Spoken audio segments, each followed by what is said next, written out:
See if that was a good idea or a bad idea. It could be a bad idea. Full of those.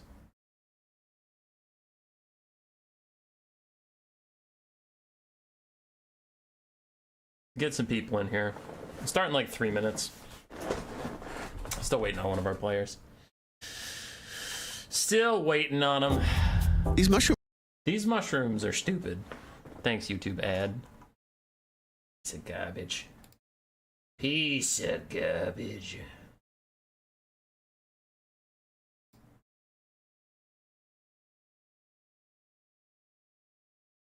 Still waiting on them. Okay, audio looks good.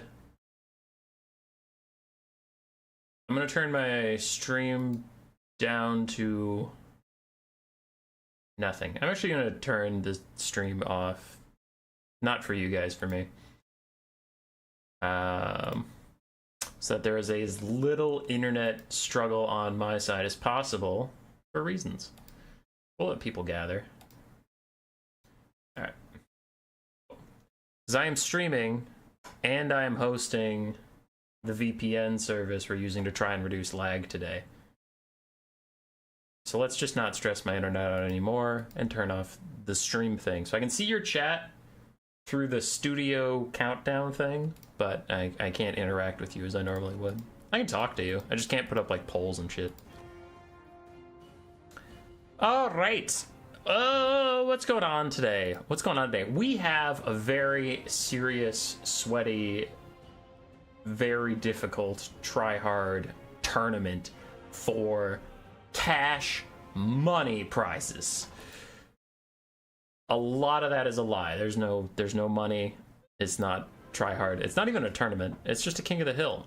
We have a group of people that want to play some free-for-alls. I hosted a...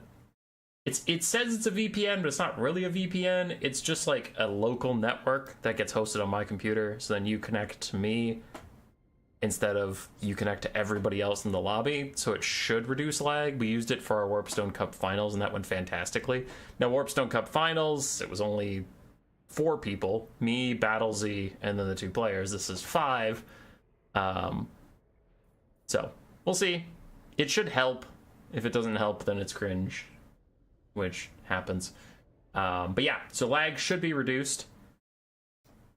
We have 1, 2, 3, 4, 5, 6, 7, 8, 9, 10. We have 10 signups today, which with that, I decided to do the top 2 stay in.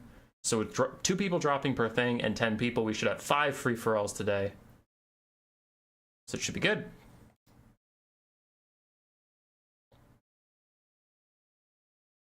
Five free-for-alls should be good.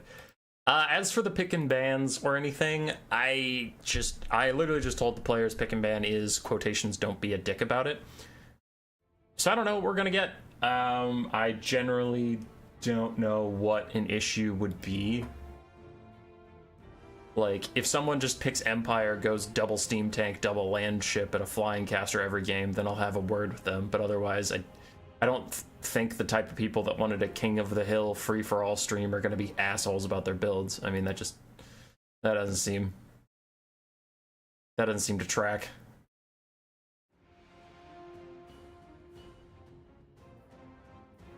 Don't really have an army blocker up. Not that I'm too worried about revealing people's builds, but there's no reason that I should go showing their builds. So it's like, hey, you guys want to counter this? For game 1, it looks like we have Hayseed on Nurgle, Shiryuki on the High Elves, Johnny Cash on the Ogre Kingdoms, and Jan on that Evil Lich shit Vampire Counts. If you've never seen a free-for-all and don't know how it works, if you are the last army left on the field, you get a bonus 2,500 points, but it is determined based on how many points you get, and points are determined by damage value. So it is very possible that you deal a shit ton of damage and die quickly, but then you win the game anyway because you did the most damage. For anybody who's playing today, if you happen to be listening in, just a word for the wise, army abilities are bugged. They do not contribute to your damage value. So if you pick Tzeentch and go a tier 3 army ability of Tzeentch, you get 0 value for that motherfucker. Just a heads up.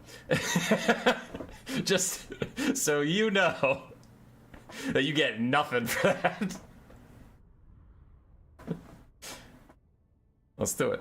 Should be a fun little Saturday stream.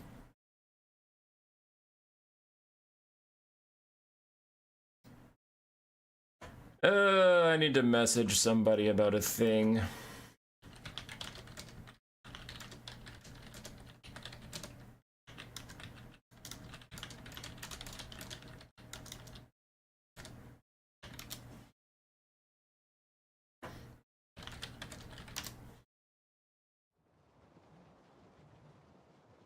FFA King of the Hill, what a combo. Yeah, it's nice.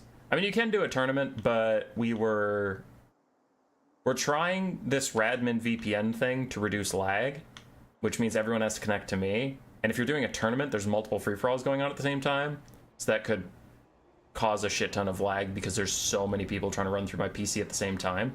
So it's much easier when we're here and it's like 5 people running through my PC, which is still a lot, but we're gonna see if it helps. The free-for-alls. We're gonna see if it helps the free-for-alls, but doing a tournament where there's multiple free-for-alls all going through my PC at the same time, that's just asking for this to not work. You know, so we're trying it out, we're testing it out, and if it works great today, maybe we could do a free-for-all tournament in the future and then see if it works with that, but that's too many variables to test at the same time. I will say, with 5 people connected, I'm seeing a little stuttering on this Dragon's Wing beats, but overall going better than usual for free-for-alls, which is nice. We've had some free-for-alls where they, like, literally slow to a slideshow. So at least so far, the units are still moving.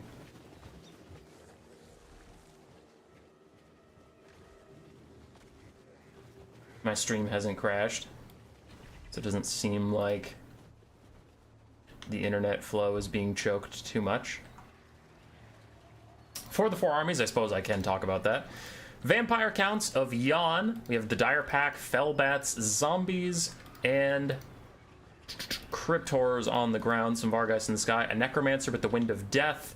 Then we have Crypt Horrors, a Mortis Engine, a White King, another Corpse Cart, Unholy Lodestone, so triple Chariot buff supplying things, and then a Strigoi Vampire Lord with Gaze into Gash, Crypt Ghoul Summon, Invocation Mehek, and Honest Terrorgeist. For the Ogres of Johnny Cash, we have Noblars, Noblar Trappers, and Noblars, Ogre Bulls with dual weapons, some Iron Guts, some Man-Eater pistols, and then we do have 1 Iron Blaster and a Slaughtermaster of the Great Maw with Troll Guts and Bullgorger. Good to see some Iron Blaster kite action.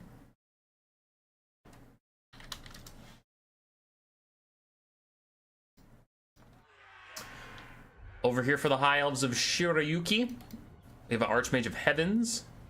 Ooh, Heavens. My brain told me that was High Magic. It's Harmonic Convergence and Comet.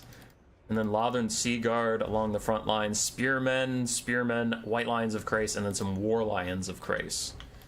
Cool. And for the final army, we have Nurgle, led by Hayseed.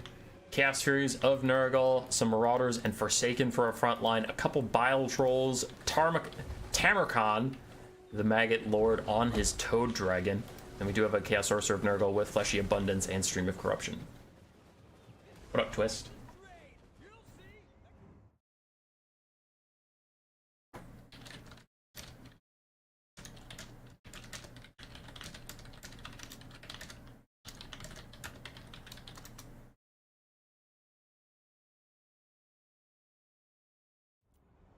Okay, let's do this. The battlefield is where I grow stronger. I will make the Game has started.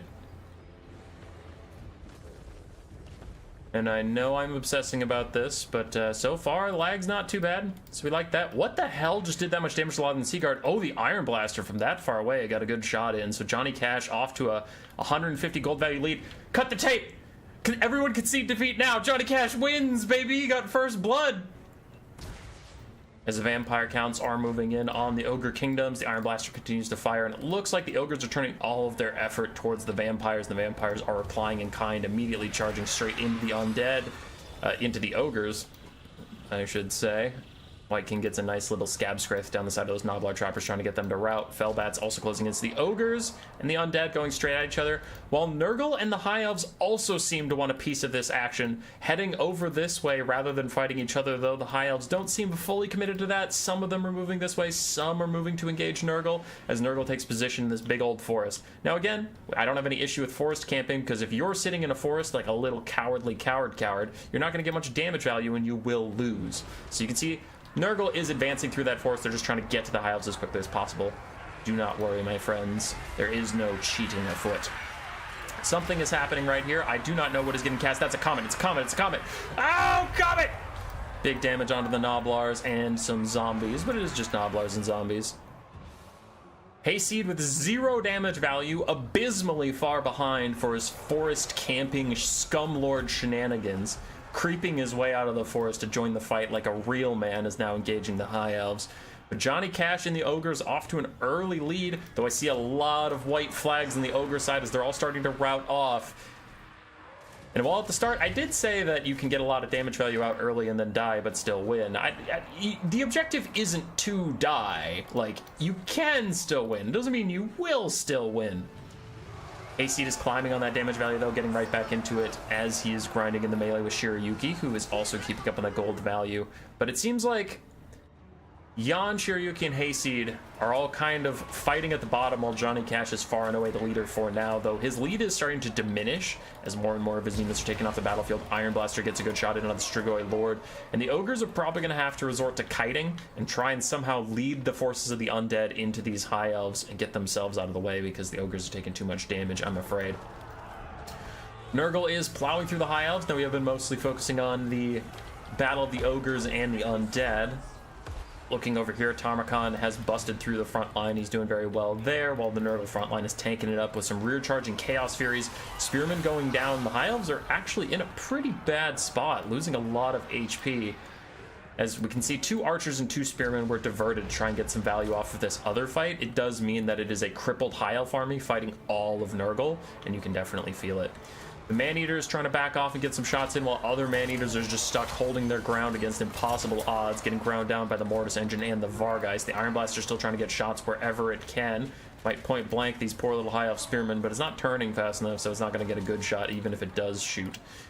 And instead, it's just going to be jank and turn away. There's a reason you don't see many missile chariots in the meta currently. They're just a little janky. Another comet down on a giant blob. It's going to hit mostly zombies, but I mean, clearing out zombies is clearing out zombies.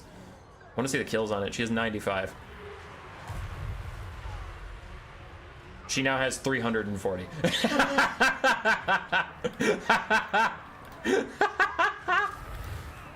95 kills to 340. As we can see, the Ogre Kingdom's lead has evaporated.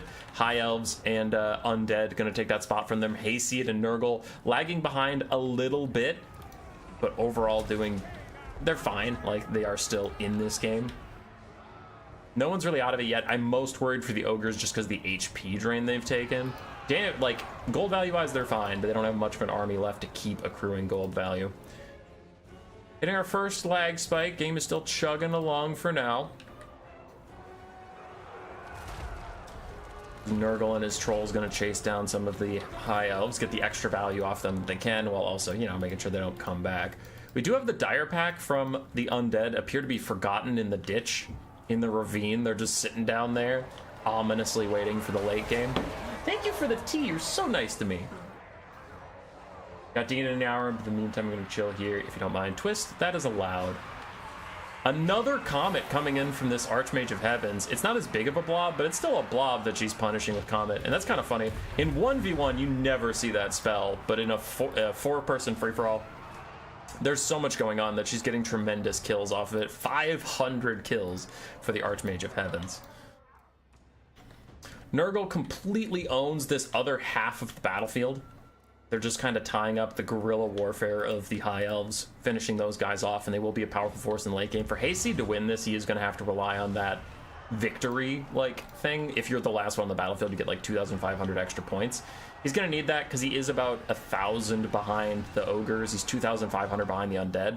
Now, he has a lot of army left, so there will be one final engagement, but I wonder if by the time he gets over here, there's even enough damage value to take the lead again left, because like, look at all the damage coming out.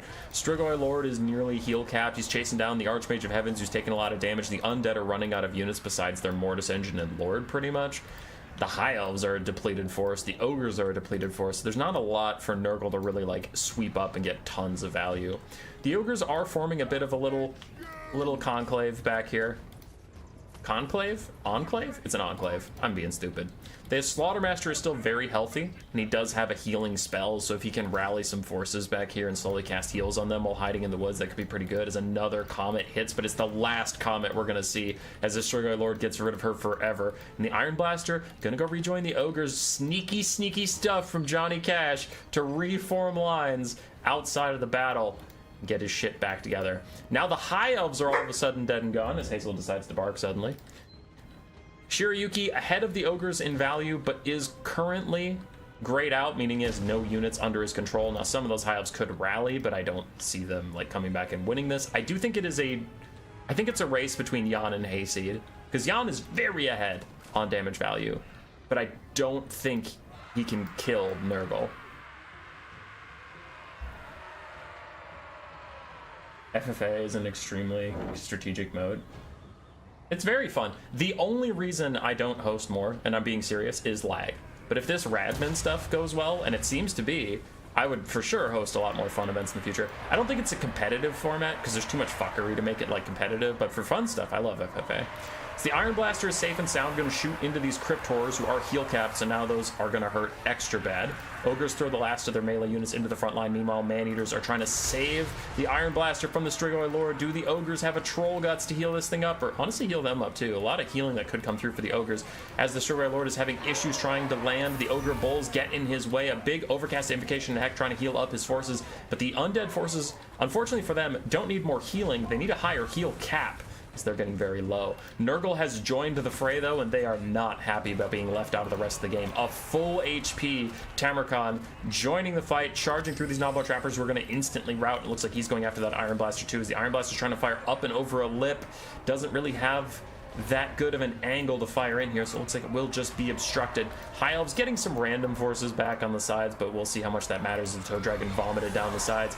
In comes Nurgle's favorite son and Black Cleaver to turn and duel with the Strigoi Vampire Lord. Not a duel I have literally ever seen.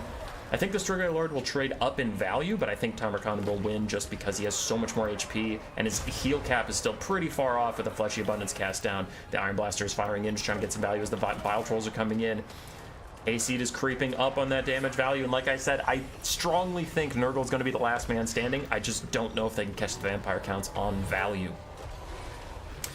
An unholy blob fight occurs, and the High Elves instinctively try and cast a Comet, but it will not come because their Lord is dead. But the Iron Blaster aiding their longtime enemies, the Vampire Counts, deciding now is the time to take out that big Toad Dragon bitch and save the undead from a horrible fate. As the zombies are fading away, Bile Trolls take a side shot, and it actually looks like the undead and ogres just turned to each other and said, like, I hate you, you hate me, but let's kill this fucking Nurgle guy, as the ogres are pouring all of their damage into Tamarkan. Tamarkan's trying to send his Furies to take out the Bile Trolls and Furies to take out the Man-Eaters. Meanwhile, the undead are just writhing in the blob fight.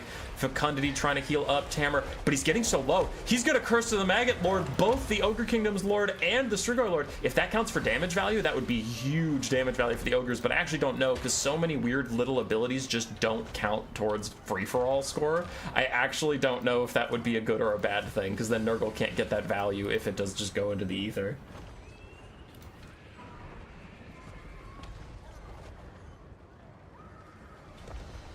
But Mortis Engine printing value right now. Yep. We get our second lag spike. So far has been pretty good.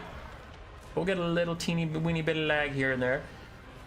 Timmy Tam sitting in the middle, fighting it out with all those guys. Now, he does have an ability where he cannot die the first time he goes low, and then he pops that Feast of the Maggot Lord where he gets a tiny little heal, but it does do damage to all the lords around him. Is it lords and heroes or just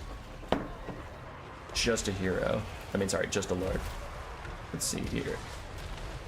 Enemy, lord, or hero in ability presence affects enemies in range max 1, so it's going to pick one guy and just yeet him. Okay. The ogre's scrapping it out, but Jan crazy far ahead on damage value, and it does look like the undead will be taking it. I don't see how Nurgle can get that much value. Gets nice and low. Opal Amulet is down. I'm just trying to keep an eye on everybody to see who gets feasted upon. Fleshy Abundance Overcast. Trying to keep all the Nurgle units in here healed up. I like that. I will say though, it actually happened. The ogres and the undead like straight up stopped attacking one another and just focused down Nurgle. That's hilarious. I bet Hayseed's like, dude, why? Like, I'm so far behind, leave me alone. And the ogre's like, nah, gotta help my boy the undead on this one. High Elves tried to be relevant, but they came in just to shatter again. Timmy Tams is pretty low, though there's a deceiving amount of undead flags here, plus Nurgle picked a very close to the undead flag. But like, these Crypt Horrors are crumbling away to dust. They'll be dead soon, the zombies will be dead soon, that corpse card will be dead soon. So it really is just a Mortis Engine, Necromancer, and a White King in here. Meanwhile, the Bile Trolls are Nurgles. Those Forsaken are Nurgles, so actually, like, Nurgle has more in this blob fight than the undead do. I am so curious what's going to happen with the Feast of the Maggot Lord. Watch Hayseed's value, see if it spikes up. Like, try and help me out with that, because I actually can't keep my eye on literally everything at once. But if his Feast of the Maggot Lord counts for his damage value, that damage should spike.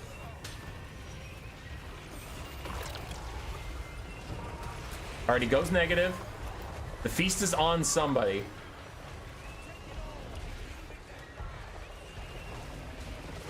Yeah, it's onto that guy, and his damage didn't spike. It doesn't count towards your damage value, as the Ogre's Lord Rout's taking so much damage, but Nurgle doesn't get the fucking credit for it.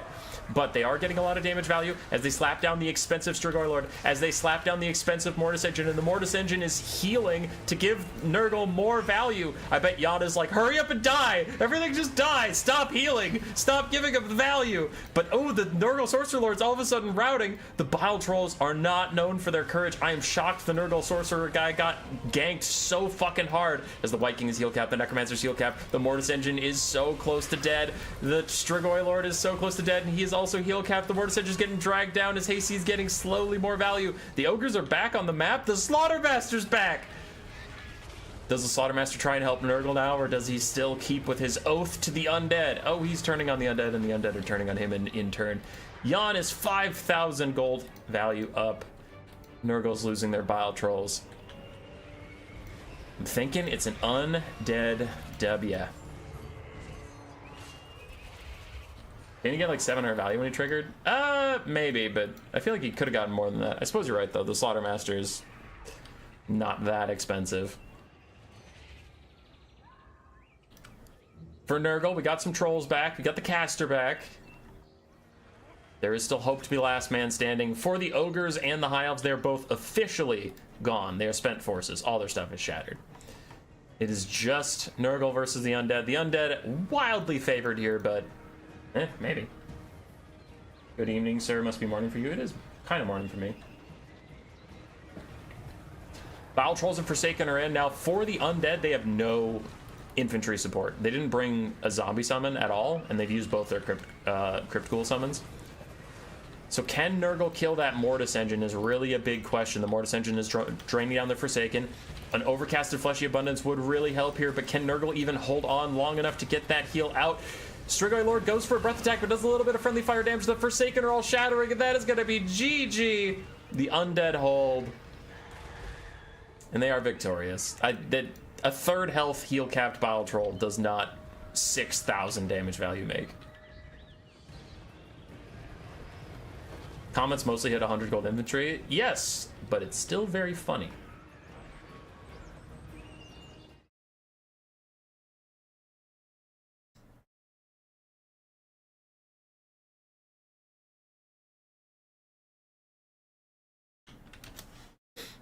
Answering some messages, answering some messages, answering some messages. As we're waiting on Nurgle to realize they've lost. Army losses in free-for-all is weird, where I love how the game's like, it will army loss you sometimes, but I love how it's like, this almost dead Bile Troll and that Marauder can definitely take a Strigoi Lord, a Mortis Engine, a White King, and a Necromancer. In comes the rear charge. Their leadership should immediately shatter. There they go. And then that'll be army losses? There we go. That'll be army losses. Alright, but we care about our top two, since this is the King of the Hill. Who's our top two? Who's staying in? I think it's Nurgle and the Undead, but I didn't actually pay that much attention real quick at the end. Alright, Hayseed and Jan will stay in. Johnny Cass and Shiryuki will drop out.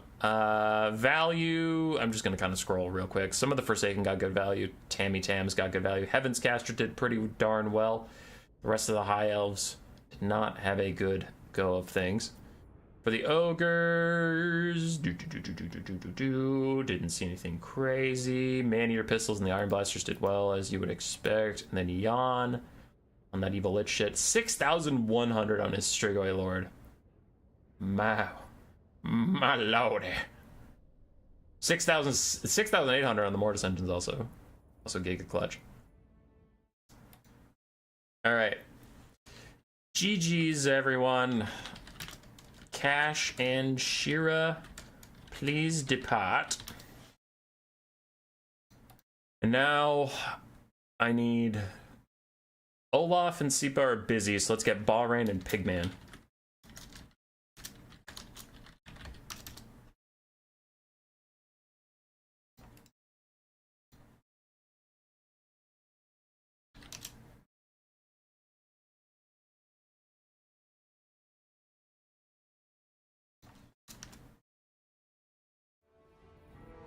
Let's get our next map up so people can see what we're dealing with. What is the Altar of Battle? That looks kind of cool, but I imagine a lot of pathing issues.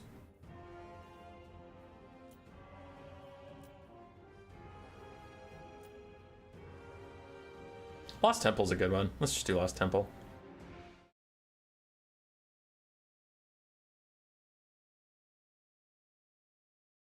All right, I'll check chat in a second. I got a message from my brother.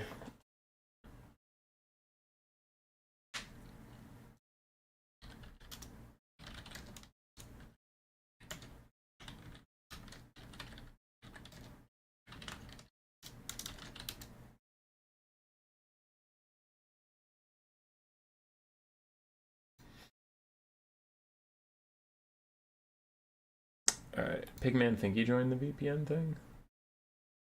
Bahrain's here.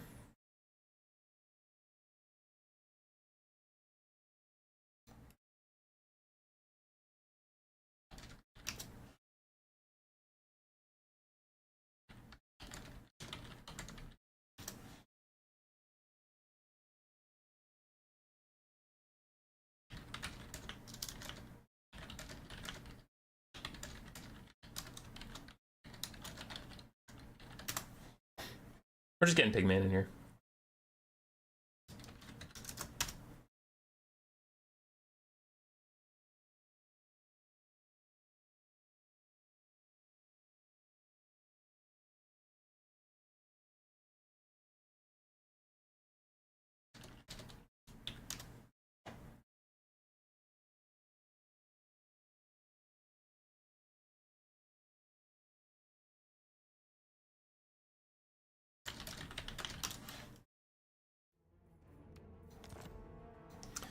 Alright, I've invited Pigman to the lobby. He will get set up soon, but I will check on chat. Hello, chat!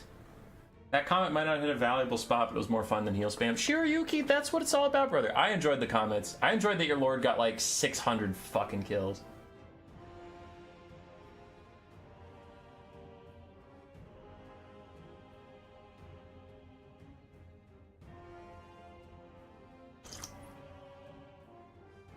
Hey, Michael. Michael.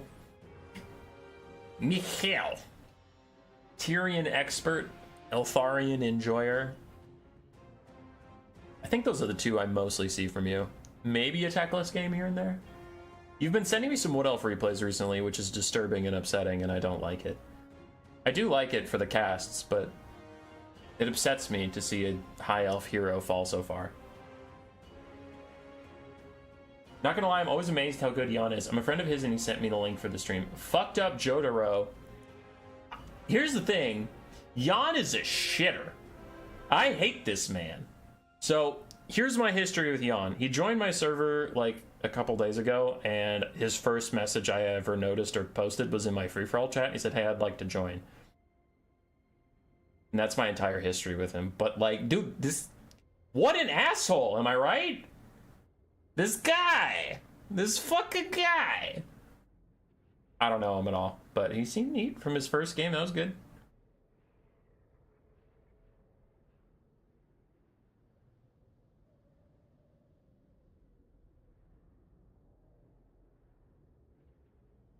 What Elves Are Fun always reminds me of Legolas Good Childhood Memories. Is good. It's good. It makes me sad when you play them, because you're my hero, but aside from that... Dude, why don't you play Skaven, man? What is this? What's all this elf bullshit? Why do the elves get the good people? Rider of Rohan? Super Chad? Rider of Rohan's a Super Chad? Elf main. Black Knight Super Chad? Elf main. Trying to think. There's other elf mains, but I'm busy right now. Koops? Giga Chad? Elf main. And Slanesh main. But elves.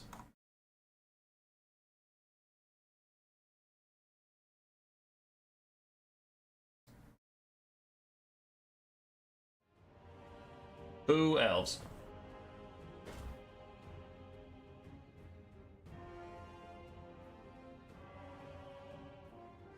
He's a bit of a trash talker sometimes, but it's insane how much he spends on the game.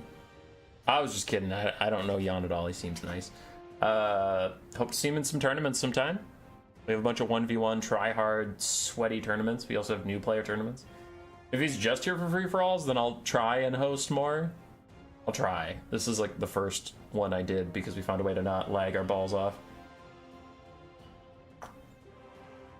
And I switched to dwarves and then to high elves. Stuck with them ever since.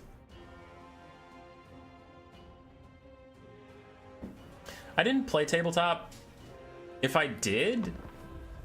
So here's the thing. If I had played tabletop instead of Total War... Because I haven't played any Warhammer before Total War Warhammer 1. That was the first Warhammer IP I ever played, right? And I played Greenskins, Empire, and Dwarves. Didn't really like the vampire counts. I liked their aesthetic. I didn't like their playstyle, right? We go to Warhammer 2, and since then, my friends and I picked up Vermintide 1 and Vermintide 2. And we entered the game of Warhammer 2, and my friend Dylan's telling me about it, and I said to him, I'm like, I might not get Warhammer 2. I don't really like any of the factions, because I don't like elves. In any fantasy medium, I really just don't like elves. So in any fantasy medium, I don't like elves, so that's high elves and dark elves I don't give a shit about, personally. And then... Skaven, bye, have a good trip. Skaven, oh, those are just the rats from Vermintide. I don't really fuck with that because they're so easy to kill and garbage. I'll get it just to play with my friend and because I liked dinosaurs when I was a kid. So my first campaign was Kroq-Gar. I got 19 T-Rexes. I slaughtered some AI, and I thought I was done with the game. And you might be like, your name is Human Boy Yes Yes. You have an entire Skaven-themed channel. You do Skaven everything all the time. You became a Skaven main. You were the best Skaven main in the world for a while. You've been on Turn's Faction Wars several times playing Skaven. How could you say all this? Literally, the only thing that got me was the voice lines. The voice acting for the Skaven made me laugh so fucking hard. I was like, okay, I have to play more of this faction. And then I started playing them and I really liked them and I stuck with it. But like, if I had played tabletop, no shot I'd be a Skaven main. Because it was entirely the voice lines that drew me in. And like, the one I remember most specifically, it seems like a little niche thing, but I just wasn't expecting it. Because, remember, for me, I've played a lot of Empire, so it's like, when swordsmen are fighting Chaos Warriors, they're like, we are Sigmar's heirs! And you're like, badass. And the dwarves are like, we give no ground. Badass. Greenskins are all like, we want war! And you're like, badass. I play the Skaven. When you route them, the voice line that plays is, they flee! We run? And I just like, I had to like pause the game and ask like, hey Dylan, did I hear that right? He was like, yeah. And the more I listened to a bunch of other shit, that is garbage. Sorry, I got a garbage phone call. The more I listened to other voice lines, I was like, this faction's fucking boss. I love Skaven, they're so funny.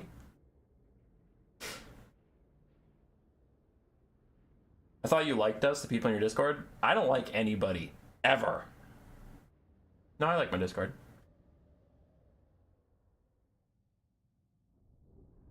Why didn't you stick to Skaven? I do now. But I got drawn in by their voice lines. Oh, you're talking to Michael. You're not talking to me. Drew me into the game in specific factions, the Black Library books, Peter Shanks. Yeah, those have been fun. I don't think that they're like super well crafted novels, but like they're fun and they give me hype to play as the characters in the game.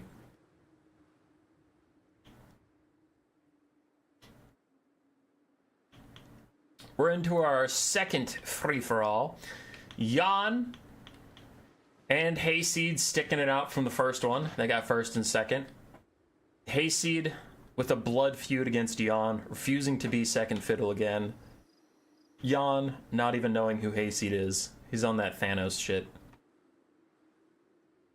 Hayseed's gonna take Kolek Suneater and like 1v1 Jan's Lord. He's gonna be crying. He's gonna be like, "You took everything from me!" And Jan's gonna look at him, big purple face with those weird little chin rivets that Thanos has. He goes, "I don't even know who you are." And Spirit Leech him like 6 times, then he dies to Spirit Leech while Arkin runs away cackling. What up, Bear Strikes? Alethanar and Nagash. Peter Shanks, you read the Alethanar books then. So what was... I made a whole lore video about Alethanar, and I thought it was really funny, but do you remember when he was, like, running through the forest with wolves for a couple years? While his army was like, where did Alethanar go? I guess we'll just chill. And the whole Elf Civil War is happening while he's, like, running around with wolves, just kind of being AFK? I don't know. That was wild. My boy Aleth Wilden.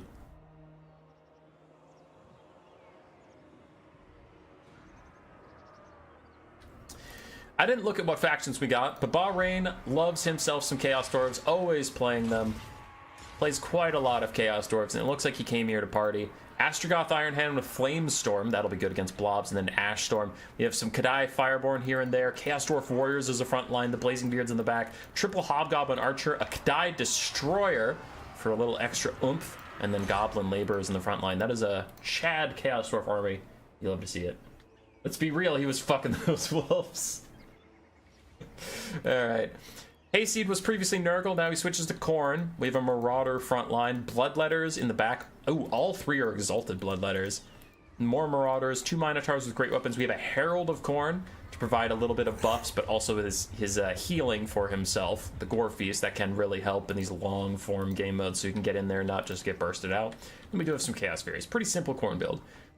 Jan still on the undead, but switched to Tomb Kings instead of Vampire Counts. We have Tomb Guard and Skeleton Spearman. Cetra on his big kitty cat. We have a Tomb Prince and a Necrotect. Tomb Prince is on his horse. Necrotect is on the chariot with Restore to protect double Bone Giants, Skeleton Horsemen. Bone Giants will do a lot of damage from afar, but this Tomb Kings build is a little light on melee protection for them, so if you get a good concerted rush from Khorne, for example, those Bone Giants will have a tough time. This reminds me of when Imric was just singing naked while dragons ignored him. That was hilarious. That was his whole arc. Like, Tyrion was fighting Malekith for his life on the gates of Lothern, doing everything he can to keep this guy at bay, and it just keeps cutting to Imric, who's like naked singing, and the dragons don't give a shit. And it's when Marathi blows up the vortex, the dragon's like, huh, what? Imric, let's go. And Imric's like, okay. I didn't do anything. Anyway. For Lizardmen, we have Feral Cold Ones and Skink Skirmishers, a front line of Skinks, but then it gets spicy. Double Sacred Boxagor, the sacredest Boxagor with frickin' Nakai the Wanderer in the middle. Double Feral Troglodon, and then a Skink Priest Beast with Flock of Doom. Flock of Doom also going to be very good at punishing blobs. Everybody is ready to punish blobs, but no one brought a blob build. Orcs, Bretonnian, Wood Elves. I didn't think I would like greenskins, but again, the voice acting really won me over. I just think greenskins voice acting is hilarious. A lot of the voice acting in these games are just amazing. Warhammer 1, 2, and 3. Creative Assembly killed it on voice acting. You can complain about other stuff where there's like bugs or DLCs are overpriced or all that stuff, but like The voice acting is objectively so good, and a lot of the models look fantastic. Do I wish they'd patch the game more often? Yes. Do I wish they'd stop releasing super broken shit and then leaving it in the multiplayer meta for like 4 months so that I have to end up just banning it? Yes. But the models look fantastic, the voice acting is amazing, and I like the campaign. I do like the campaign.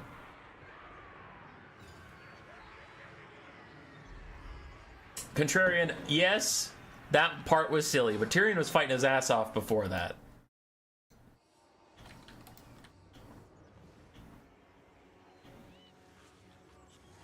I play with music on, so I never even heard of any of the game audio. Rambo! Game audio is fantastic.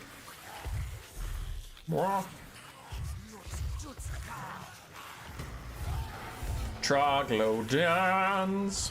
And we're off. Lizardmen already angled to go take on the Chaos Dwarves. Everybody else is much more of a neutral position in the start, where they just kind of want to assess what's going on and then charge, but the Lizardmen knew they were going this way.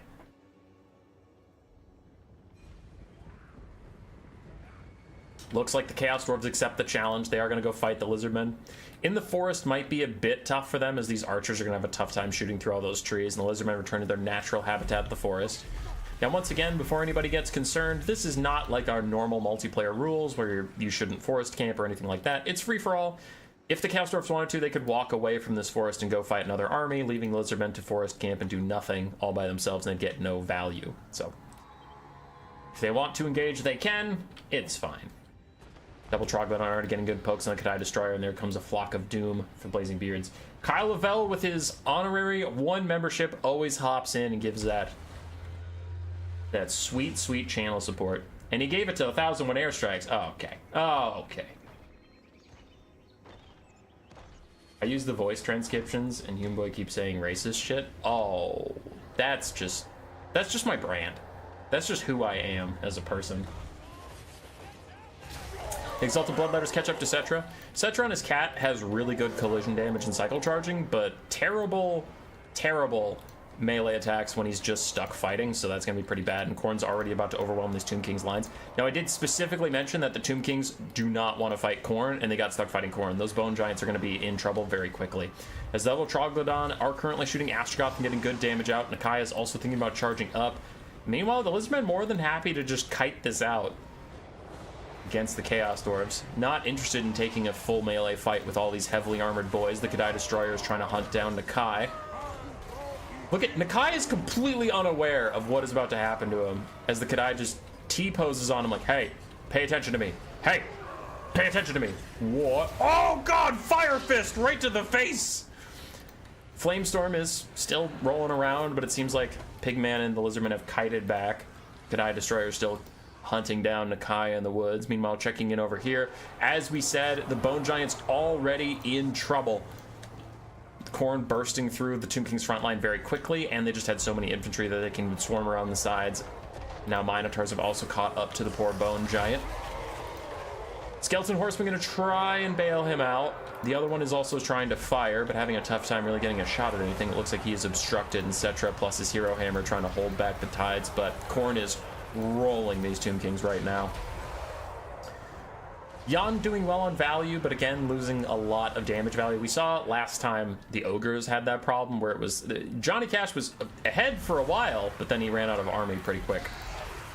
The melee fight has finally ensued, and now these Feral Troglodons are going to do terribly. They hate being in melee combat, so being forced in this position is pretty bad. I'm going to turn off the viewfinder thing so I can actually see what's going on as the flaming demons burning down the forest around the Lizardman's head. The Lizardmen are really trying to hold back the tide. But visually, it's not going well for them as they get set on fire and all that stuff. Actually, it's going okay. I mean, they have a lot of dart skinks firing in, and Nakai is also standing strong, still getting punched in the face. But he's doing his best out here. Sacred Crocscore's holding on for now. Troglodons can't be having a good time. Yeah, they're not really. Astrogoth's getting some good damage in there, but the Kadai Fireborn's starting to fall away, and another Flamestorm pushing back those Skirmish Skinks to give the Chaos Dwarves a little bit more room to work. Hayseed takes an early damage value lead. Both the Bone Giants are surrounded, and Cetra's having issues peeling for them. We also have some Marauders that were forgotten by Hayseed in the distance, but who needs them, right? Who needs them? They're just marauders. Who gives a shit? Motorcycle Herald fighting the Tomb Prince. Tomb Prince is an anti-large duelist specialist, but he's not amazing at it, so the Herald should be relatively fine to clean this up. Looks like the Tomb Kings are going out early. Necrotech running around, still trying to just stay alive. And Khorne didn't get this for free. Jan did get 6,000 damage value on them on the way out. That's about half of the Khorne army. And I know it's Khorne because literally no one else is even close by. We have two different 1v1s going on. Now let's check back in over here. Pigman is about 2,000 value ahead of Bahrain and the Chaos Dwarves right now. Flock of Doom is out. Kadai Destroyer lost his invulnerability or whatever, the thing where he can't lose leadership until he falls below a certain HP point. So he's really close to Demonic Instability crumbling. The Skinks are still kiting very well. It looks like most of the Skink cohorts, the frontline Skinks, are all dead. The Chaos Dwarves got through those easily enough, but there's still these skirmishers. The Kadai Destroyer does start to fade away. He will die soon as Nakai has the last laugh. Still half his HP as the Kadai fades away. Still have another Kadai Fireborn in here, and that's doing okay. Currently holding the Kroxigors and Nakai in place while the Chaos Dwarf infantry catches up. So that could be a good little sandwich. I wonder how long these Fireborn can hold, though, and keep the Lizardmen in this situation that they don't really want to be in. More Flock of Dooms hurt. The Troglodons rampage back into a bad situation. The Kadai still holding for now. Sacred Kroxigors look like they might rout. Nakai throws out a Focus Instinct so that his Troglodons can stop rampaging and get to safety. Back on the other side, Herald of Khorne hunting down Cetra.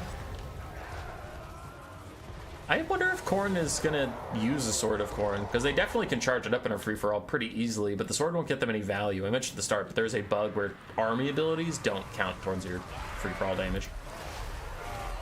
Astrogoth finds himself fighting in the corpse of the Kadai Destroyer. He is in there, I promise you. He's in here somewhere.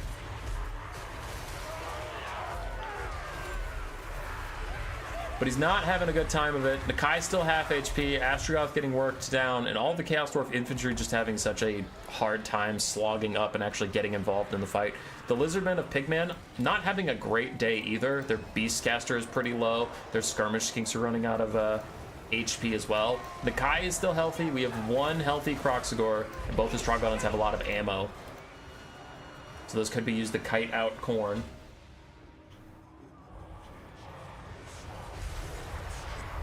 Tell me more. I'm watching this in 40p because laggy net. Did I? Oh, okay. It's not my fault. I was worried, but other people are saying 1440p is awesome. Good. I was worried. I was like, wait, did my stream crash while I wasn't looking? But we're good. The Tomb Kings have fallen. Jan will not be reclaiming his throne this time. And Hayseed is currently off to a very strong lead, but I'm worried the late game will come down to Pigman's double Troglodons and Flock of Doom just kiting Khorne out and probably winning, as Bahrain is in a tough spot. The Chaos Dwarves falling apart completely. We loved the Kadai Destroyer visually. We loved the meme of it, but it's more meme than Nakai, which is saying something.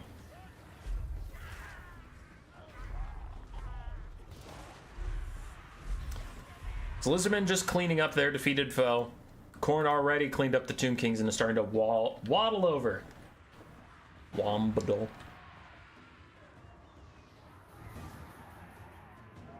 And I have just one question for you all. In Captain America versus Iron Man, in Captain America Civil War, whose side are you on? What's that about? Is Nakai finally viable? No, not really. He's not terrible, he's just not good. Like, he's mid, and the Lizardmen have some really good Lord options, so why would you take something that's mid? Pigman took something that's mid because it's free-for-all, we're just having some fun. I mean, the Chaos Dwarves took a Kadai Destroyer, for God's sakes. But Nakai is okay, I don't want to just shit on him. Like, he has some good buffs and debuffs, he's fast, he hits pretty hard, he's got a good HP pool. The main thing is that Lizardmen just have, like, some of the best lords in the game, so you usually don't want to take one that's just like fine, you know. Slann are crazy good. Tehennowin I've actually seen get some decent value. Like, people are actually taking Tehennowin sometimes, not in like tournament finals, but you know, Flock of Doom being a really strong spell right now, you can take Tehenowin with it and have like a decent hybrid caster duelist with Flock of Doom, and you're set. I already said Salons are amazing. Mazdamundi is a Salon, and he is fantastic. So, yeah, it's just... That's the reason Nakai's not seen more often, is it's like... It's not entirely his fault, it's that Lizardmen are just fantastic at Lord selection right now. The rest of their army is what usually lets them down, but their Lords are really good. Chaos Warriors of Khorne spent the last of their life trying to chase down the Skink Priest of Beast, but they were very, very low and just couldn't quite hack it. Hayseed is wandering in. Pigman is caught right up on the damage value, though, as Chaos Dwarves manage to rally a final defense. Some archers and Chaos Dwarves holding back the Skinks, pushing them down, and what is this? Nakai throws down a Primal Roar, rampaging him so he can't avoid the charge of Khorne. Like I said, the late game is probably going to be kiting with Flock of Doom and the Troglodyns, not having Nakai 1v1 some stuff, but it looks like Khorne's not even going to take advantage of the rampage, just ignoring Nakai while he's buffed up, and instead trying to run down this Feral Troglodon that did maybe overstay its welcome a bit. Some Exalted Bloodletters catching up to it, but it is much bigger and much faster. It should easily be able to run away and kite out this little Khorne contingent. Khorne taking no Chaos Knights is definitely going to hurt them in this late game. As all infantry all day was great versus the Tomb King's build, it is not good at all versus the Lizardmen build.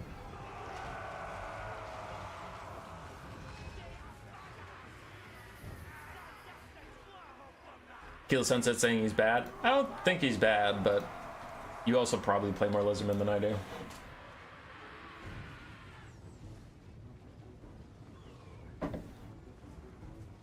I also agree. Astrogoth fell off hard. When he first came out, he was really OP, and then like they over-nerfed him. Astrogoth kind of sucks, in my opinion. Tricky Troglodon currently wading through infinite Marauders. Yum. Oxyotl is meta. Only if you're Berserk. Khorne getting frustrated. That's honestly hilarious. Khorne getting frustrated by getting kited out by the Lizardmen just turns on the Chaos Dwarves and absolutely demolishes the last remnant of the Chaos Dwarves. The Chaos Dwarves are like, "We were helping you!" And Khorne simply says, "Blood God cares not from where the blood flows. It just flows from his allies. Only his allies." Hayseed's getting very low. I do think this is going to be a Lizardmen W. You can just see how slowly the Khorne forces are getting whittled down to nothingness, and these Troglodons can eventually just turn and 2v1 the Herald to death. But all is not lost, because Hayseed, even if Pigman wins, Hayseed is guaranteed to get second, so guaranteed you're getting Hayseed and Pigman moving on to the next round of the King of the Hill. So Hayseed came in second, had a bone to pick with Yon, deleted Yon from the map, and then came in second. I think he focused too much on vengeance and not enough on winning. 2.49 euro donation. Thank you so much. Thank you, sir. Is appreciated. I can afford to stay alive and eat food. Nakai charges in to take out the last of these Marauders and Minos and stuff, and it is all over for Khorne as the Feral Troglodon set their sights on the Herald. Flock of Doom plus Angry Croxigors should spell the end of the Marauders. We get our first lag spike up a little bit. But overall, these free-for-alls have been pretty crisp. Bye. Have a good day. Next game, he's going to absolutely demolish Pigman and come in second again. That's just what he does. He just kills whoever got first.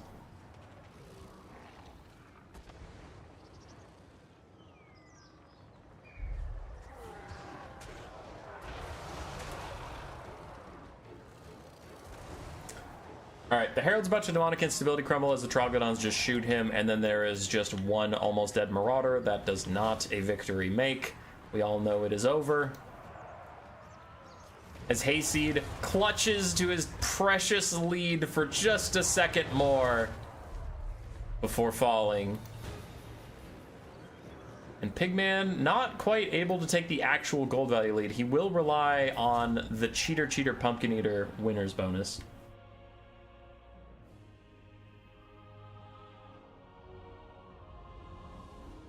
Which, did you really win?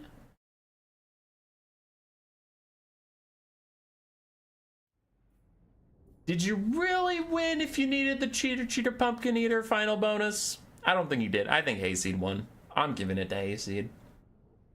This is bullshit. Minos did well. Corn had their damage value pretty spread out. For Ball Rain and the Chaos Dwarves, Kadai Fireborn struggled, so did the Kadai Destroyer. Jan, the Evil Lich. Cetra did okay. Bone Giants did okay. Then who are we missing? Pigman, Nakai, good value. Troglodon's amazing value. Vlaga Doomcaster also pretty good. And then I'm guessing all the skinks sucked and died. But it was those big single entities winning the day. Croc Scores also did pretty well. GG! Hayseed and Pigman, stay here.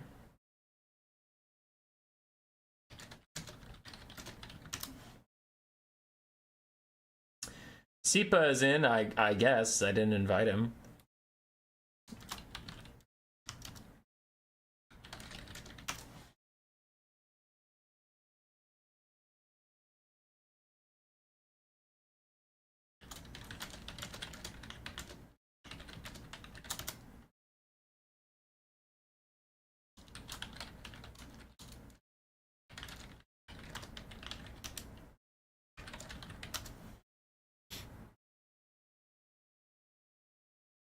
Alright, let's switch up the map. We've done a Lizardmen map, we did a wooded map. Let's do some good old desert, but I hate Desert Canyon. I hate Desert Canyon. It's a bad free-for-all map. Let's do Warpstone Crater. Hell yeah, Warpstone Crater. Map set, boys.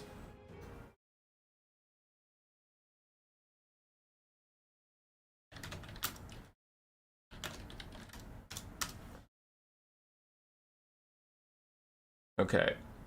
I need to add the Phoenix King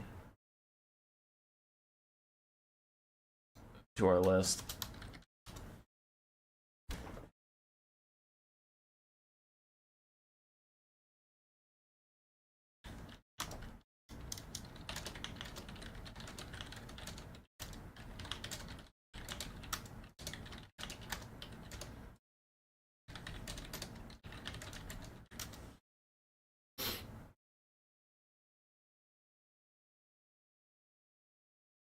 Corn got the most kills, so Corn wins. Duh. Easy! Easy W. Also, why do we have 92 people here? I haven't had 92 people since... sorry. 1 second. Deep. Boop. 2, 3, 1. 2, 3.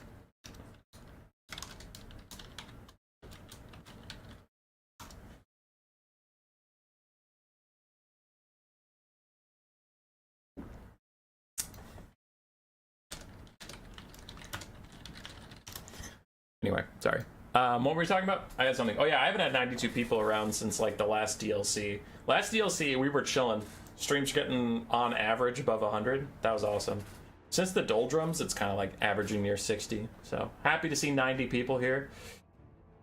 If you aren't subscribed, do that, because that's literally the only metric YouTube cares about. Like I don't want to be a dick about it. Like, if you don't want to subscribe, don't. But here's my pitch for it, is if you get subscribers during streams, YouTube will recommend it to more people. If you get viewers and they don't subscribe, YouTube treats that as bad because it's like, oh, they don't want to see more of this content, so I shouldn't recommend it to more people. Like, it's just fucked up. Subs are the main way to get on the algorithm, so if you're not subbed, do it. If you are subbed, hey, thanks.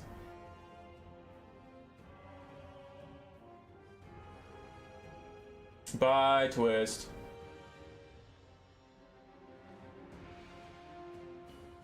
I'd rework Primal Ward plus 24 melee attack instead of 40 and give a larger AoE. The guy should also have ITP and magic attacks. I thought free for all meant orgy. No. You have to use Pog face in your thumbnails. I actively hate that so much. Hey, Lil Trill, hey, just because I make mistakes all the time and I'm constantly failing you doesn't mean I deserve to have you point out that I'm failing you all the time. Can I unsub and resub? Sure, dude.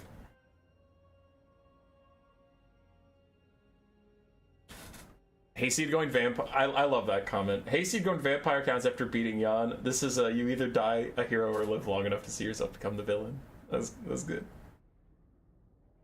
It's true though. I miss him already.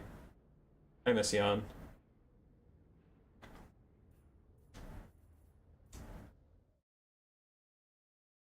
My brother sent me 7 messages.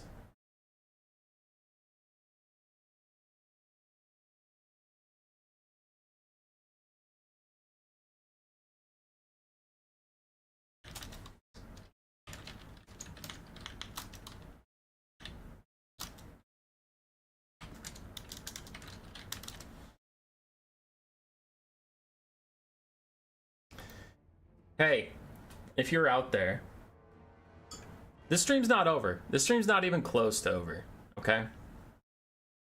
Don't worry about it. Don't go anywhere. But after the free-for-alls, we will be raiding our boy Tactical Lich.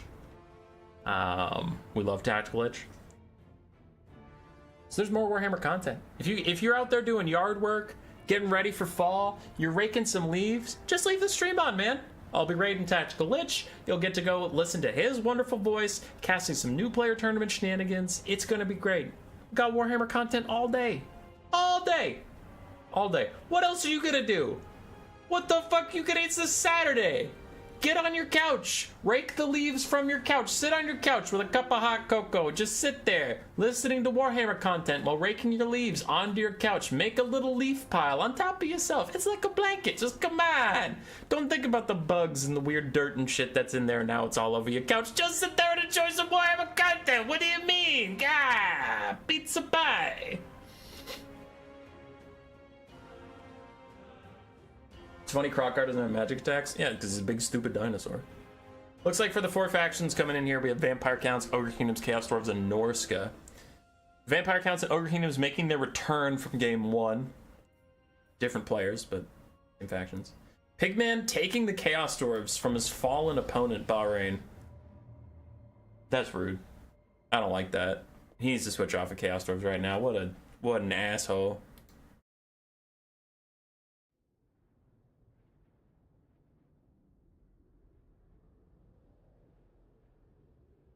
Does pineapple belong on pizza or not? If you like it, that is fine. I do not. I do not eat pineapple pizza. Have you raked leaves on your couch? I did. Grace was very mad. She was not a fan. I didn't like that.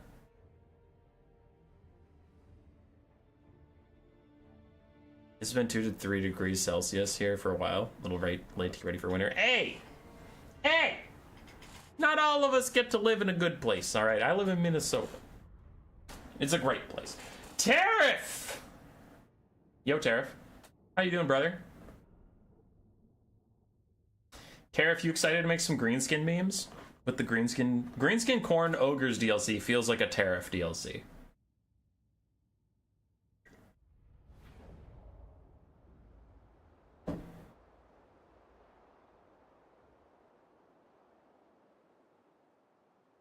I'm excited for the Tariff videos of Ogres. Watch as a Greenskins Ogres Corn DLC comes out, and I'm gonna be so excited. And then CA's gonna bug something, and Tariff's gonna like seize on that instead, and we get like a couple High Elf videos, and I'll just unsubscribe and be like, what's the point? What's the point of watching more elves?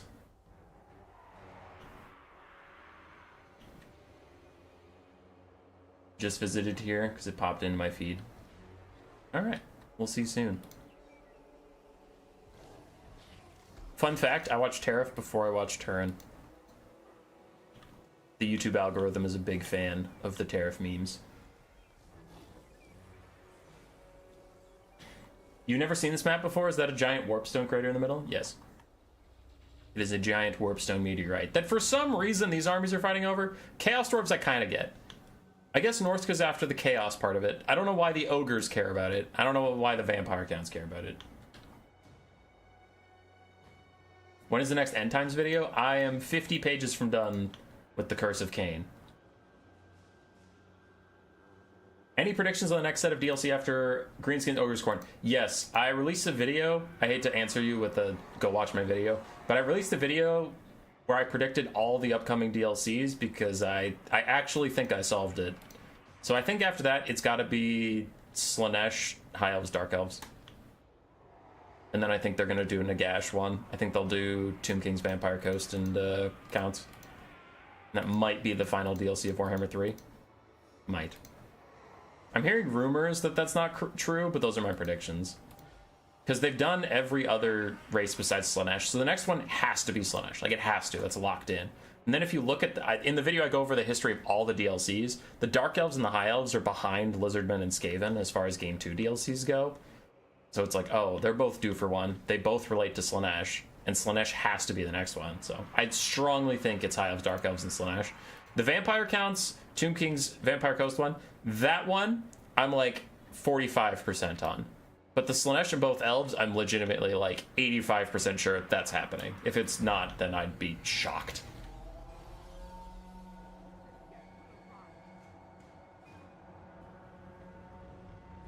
Kemric Titan Wensier. Yeah.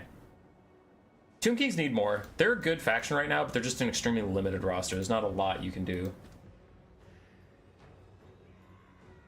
Anyway, we gotta focus up. Enough of this lore shit.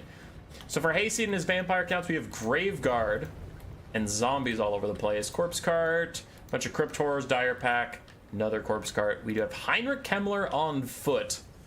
And he brought Krell. Where's the money for these vampire counts? This build doesn't look like it has enough money in it. I guess it's all Graveguard. Ogre Kingdom's charging straight into them. From Olaf the Moose, we have Noblar Trappers, the Sky Striders, Crushers. We do have an Iron Blaster and more Mournfang Cav, so a lot more kite here. Last time we saw Ogres, they also had an Iron Blaster and Man-Eater Pistols, but with the extra cavalry component, I do think the Ogres are going to avoid a standout fight. Sippa brought the dogs, all the dogs. Norscan Ice Wolves, Regular Wolves, Skin Wolves, Wolfric Wolves, Metal Wolves with Final Transmute Wolftation, and then Javelin Hunters with some Marauders as frontline. And for the Chaos Dwarves, Seafang ripping straight through some blunderbusses. We do have some blunderbusses. The Soul of Damnation Hell Cannon, Astrogoth, Kedai Fireborn, and Orc Laborers. Very similar build to what Bahrain brought, honestly. So Sippa's just taking it. He's taking his fallen foe. Sky Strider's getting a good fight with dogs. It is a 3v1, but on the charge they do a lot of damage, but the follow-up's going to get real bad as Skinwolves start to surround these poor Mournfang boys. That is a lot of angry dog tearing apart the Mournfang cavalry. Where's the Iron Blaster? It is also getting hunted down by dogs and trying to run away. Norska taking two armies on at once, sending a good component of their mobility after the Ogre Kingdoms, while also sending their front line against the Chaos Orbs. I mean, the High Elves tried that in the first game of the day, and it didn't go well for them. Sippa's getting a lot of value now. We'll see how it goes. He did route off those Mournfang Cav for pretty much free, and he's getting the Iron Blaster too, so that is a bit of a disaster. More Skinwolves coming down to seal their fate, as the Ogres are not quick enough to get over here and help out. Big losses for the Ogre Kingdoms in the early portion, honestly, because their Kite Comp also got caught up in the Vampire counts. They're not able to retreat over here. Their mobility got crushed over there. It's a rough go of things as Norsca takes on some of the Chaos Dwarves. I'm going to stay over here for a bit. I'm going to just stay right here. Where is Krell? Krell might be out already. Did you use Krell? Mr. Kemmler, did you use Krell? There's Krell. He has not been used yet. Cryptor is getting run off by the Ogre Bulls and Noblar Trappers. That is pretty usual. All the Graveguard of Hayseed just holding on as they have claimed the crater, but decided that's not actually what this game mode's about, and running away from it. Noblars and Ogre Bulls largely routing. And look at the Pincer coming in. The Sky Striders and Powder Guts just stuck here fighting all these Skin Wolves, as the undead Anvil is slowly walking towards them. This is the hammer. It got here before the Anvil, but the Anvil's coming slowly over the hills. But again, the Norscan mobility is getting a lot of value onto these extremely elite Ogre Kingdoms units. Let's go check on this side, where I see a lot of routing units. Kedai are currently hunting down the Norskins through the hills. Go, Kedai, go. Go, Kedai, go. Swim through those fools. So Norska splitting their forces. Their melee chaff detachment is doing very poorly. I wouldn't be surprised if the Shaman Sorcerer of Metal and Wolfric just pieced out of here pretty soon and left the Chaos Dwarves to their own devices. But in the distance, their mobility, all the Skin Wolves and Dogs doing very well, getting a lot of value. Look at Sippa's lead. 6,700 damage value compared to 2,000 following him up.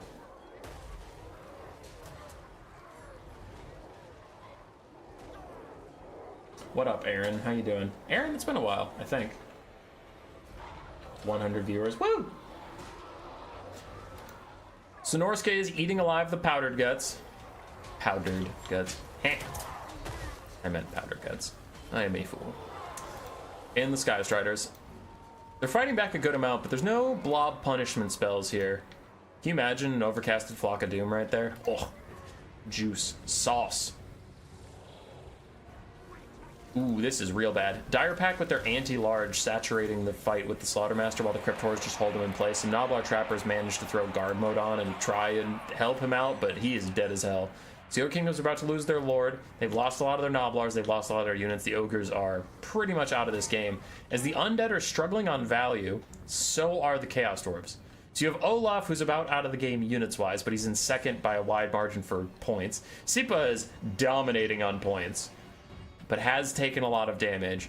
And then you have the Undead and Chaos Dwarf armies, largely uncontested HP-wise, but very behind on value.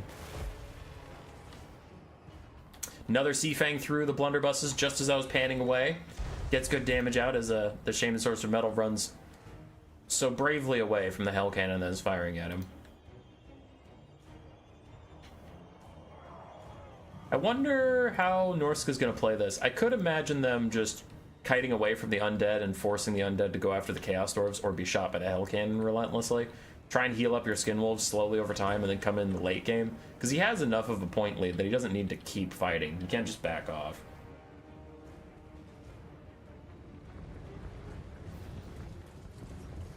Hayseed seems to realize that too. He has nothing fast enough to catch any of the dogs. He didn't bring any Black Knights, Blood Knights, or Vargeist or anything. He just brought heavy infantry and monstrous infantry.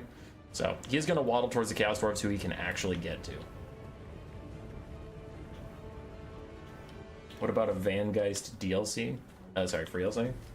With Ghost Skellies? Don't they have the Sirens? Coast have Sirens, yeah. They have ghosts. Sipa sending his dogs around the flank. Gonna go fight the Direwolves. Oh. Yeah, the Direwolves don't want this. There's way too many Norscan dogs, and they're just gonna run away. Run up the hills, get back to safety of zombies. How much ammo does the Hell Cannon have left? 20 ammunition left, and it's now firing on Graveguard. Great target for that. So the Undead are in a bit of a pickle now. They're being attacked in the rear. No matter what way you face it, they're being attacked in the rear on either side. The Chaos Dwarves are going to want to hurry up and take this hill, though, because their blunderbusses can't see anything from down here. They got to get up onto the lip and have the Soul of Damnation fire over. Because if you wait for the Undead to crest that hill, then you're just going to get terrible sightlines. Wait till Loremaster of Sotex laughs and makes CA drop another Lizardmen DLC. He has that power. It's true. Never doubt the Loremaster. So the Undead are still advancing on the Chaos Dwarves. As the dogs of Norska just try and pick off zombies or whatever they can on the backside. But Sipa largely staying out of the way, forcing these two armies to fight each other so he doesn't get stuck in between them.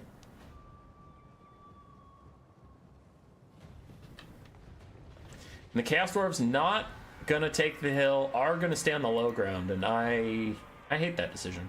I don't like it.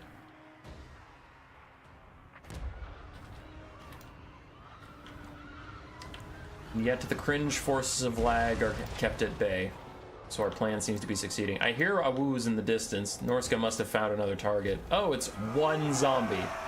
The most deadest zombie you ever did see. Oh my god. That made me uncomfortable. I really didn't like watching that zombie get torn apart that bad. I don't like it at all. Oh no! More zombies! No!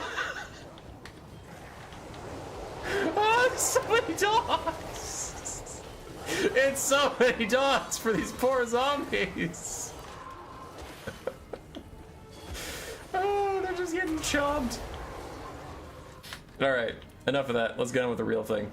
The Undead are just starting to crest the top. Let's see if the blunderbusses can even see anything. I doubt it. For me, straight line gunpowder units firing uphill have abysmal accuracy, but I'm ready to be wrong.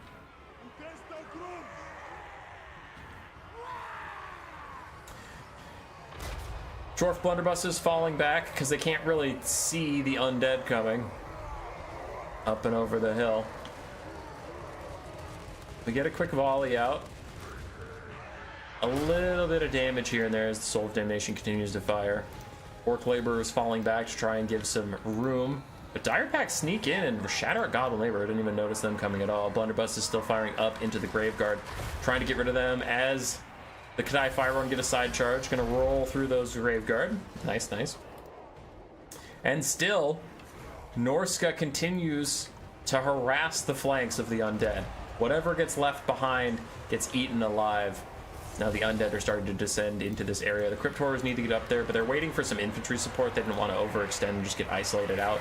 Now that their Graveguard are in here, they do need to act quickly, though, as these are Graveguard, and they're getting slaughtered by the Ash Storm buffing up the Kadai Fireborn's damage.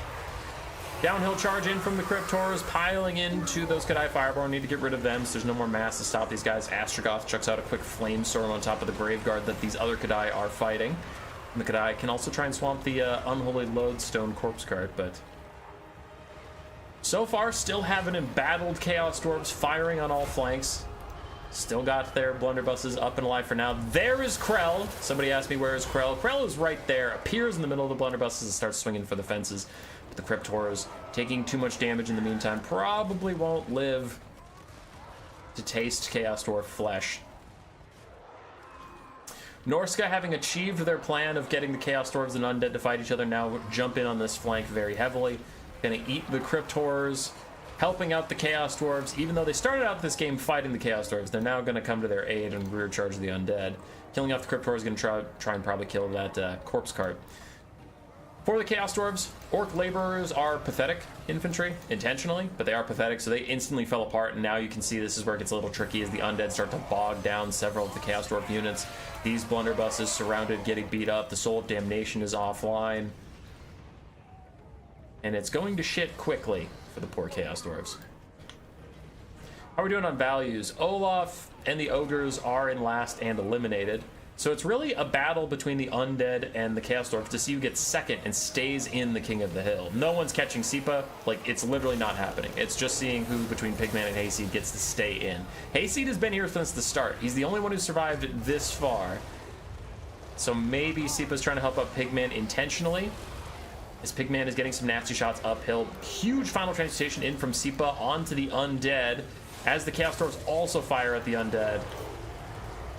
And it does... It seems to me like Norska has an agenda to help out the poor Chaos Dwarves here. He fed them all of his cheap Marauders, then he led the Undead to them. I mean, it seems like he's got an agenda. As Kemmler and Krell try and beat up Astragoth. Krell AFK for just a second, T-posing as he does. God damn it, Krell, wake up. Hit Astragoth in the face. Chaos Dwarves routing off, and Pigman is still a little behind. Oh, just as I said that, actually Sipa betrayed him. He joined the Dire Pack with his Norscan Ice Wolves and Wolfric to rout off some of these blunderbusses. So Pigman is still behind Hayseed for now. The Undead not feeling too good, Mr. Krabs. As they make their final stand, Norska is closing in. They're killing off a Corpse Cart up there. The Sternsmen are still technically alive for now. Astragoth is still chilling, though. If we can get another Flamestorm out, that'd be funny in this area. I don't think Flamestorm does that much damage to Monstrous Infantry, and most of this pile-up is Monstrous Infantry. We have Crypt Horrors, Skinwolves, everything. As Astragoth gets out, another Ash Storm, trying to help his Kadai Fireborn get their damage out. Go, Kadai, go, says Astragoth. Oh, and he is killing fire. That's why he cast it. He was doing slow damage to all these guys. Okay. Pigman is still technically in this because of Astragoth. Everything else for the Chaos Dwarves is routing or dead. Sipa still has a strong lead on the balance of power. Hayseed is just trying to stay ahead of Astragoth, but Kemmler takes a nasty shot in the face from Astragoth, and then an overcastification heck completely fucks him over, takes him solo on HP, that Astragoth's gonna finish him off, and the Undead of their Lord might just crumble.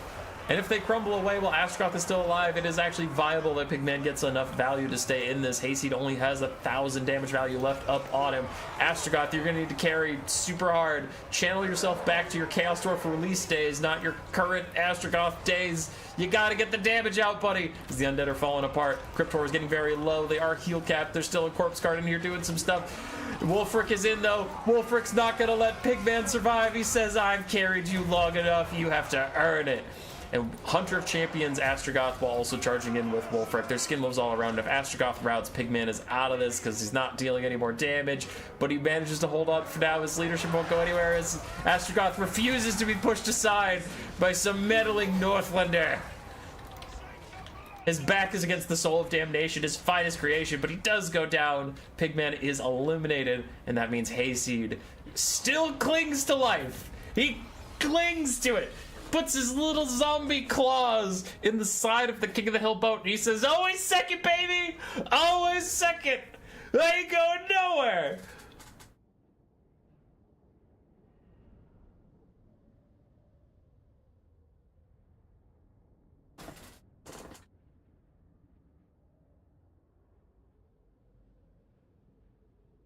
Okay, people are talking about a lot of lore stuff. There's a lot of lore stuff. I'll get to it when I feel like getting to it.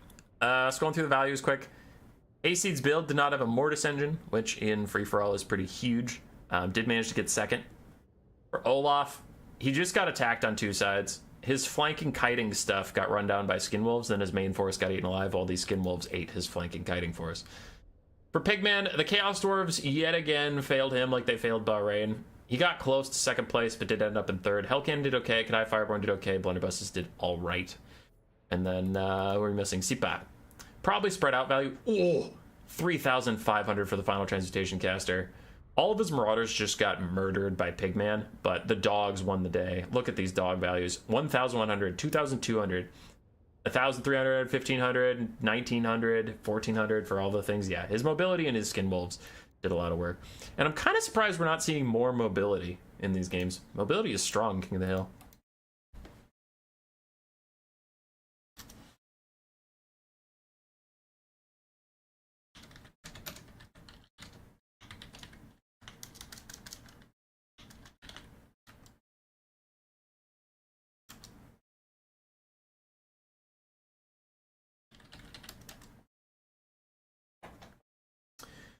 Who's next on this list? What am I doing? Done that. Okay, so we have King of the Hoot Hoots and Nurgle's PA.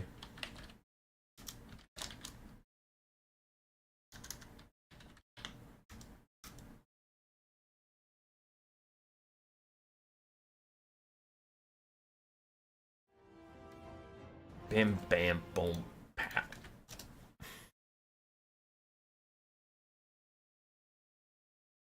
I love how Hayseed is just chilling under the radar here. He's just always getting second. We just did a hill map, so let's do a different map. It's not a hill. What is Moonlight Ridge? That's a lot of forest. That's a lot of forest. Did we start on this one? No, we didn't start on Rock to go pools. Troll Country. Troll Country's a little small. We'll do Rock to go pools. We'll do this one.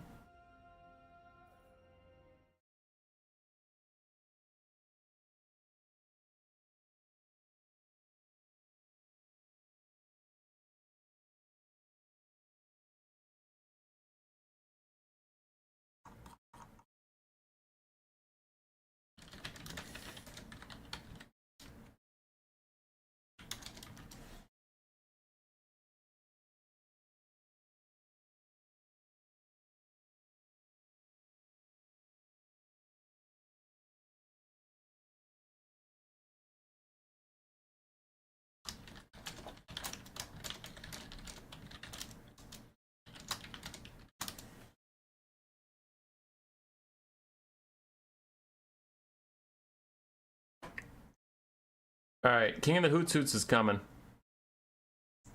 After this, we have one more. We have Jep and TPK next. So 2 more free-for-alls, and then the stream will be done. But do not go anywhere! We must raid the Lich Most Tactical. So 2 more free-for-alls. It's not even like the content's ending.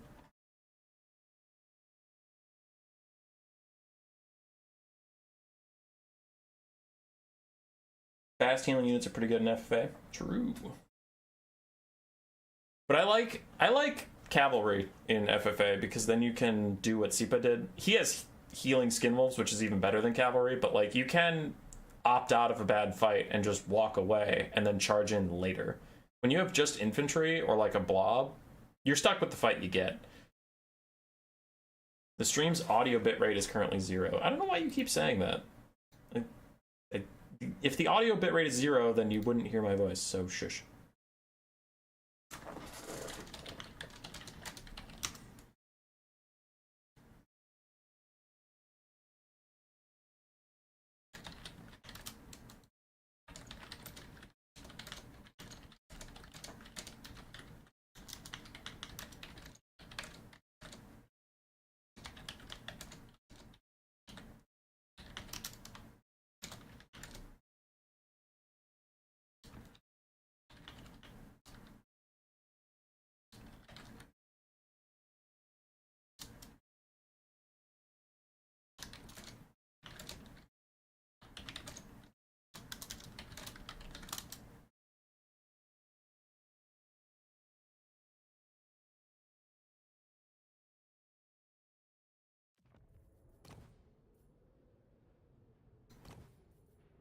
Sorry, you just asked me what was build.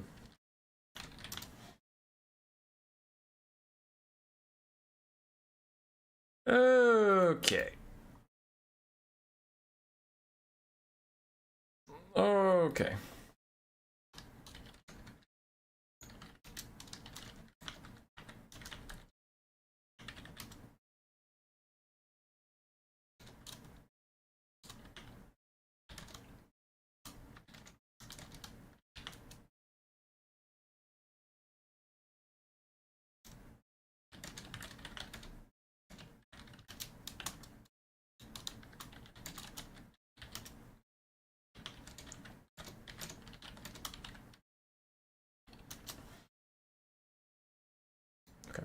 Sorry, I was just messaging my brother. I was just ignoring all of you, as I do.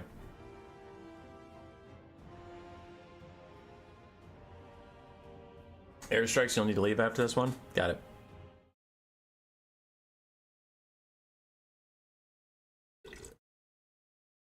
We have 2 left. Jepadu and Phoenix King will be hopping in for the last one. This is the second to last one. Looks like we have Warriors of Chaos, Tzeentch, Greenskins, and High Elves.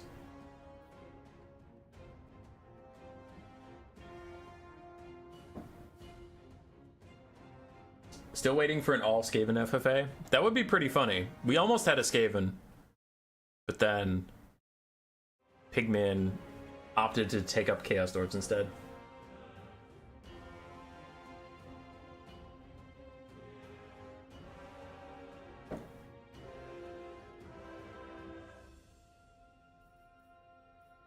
Just waiting on the Warriors of Chaos build. I forgot I need to ready up because I'm the host.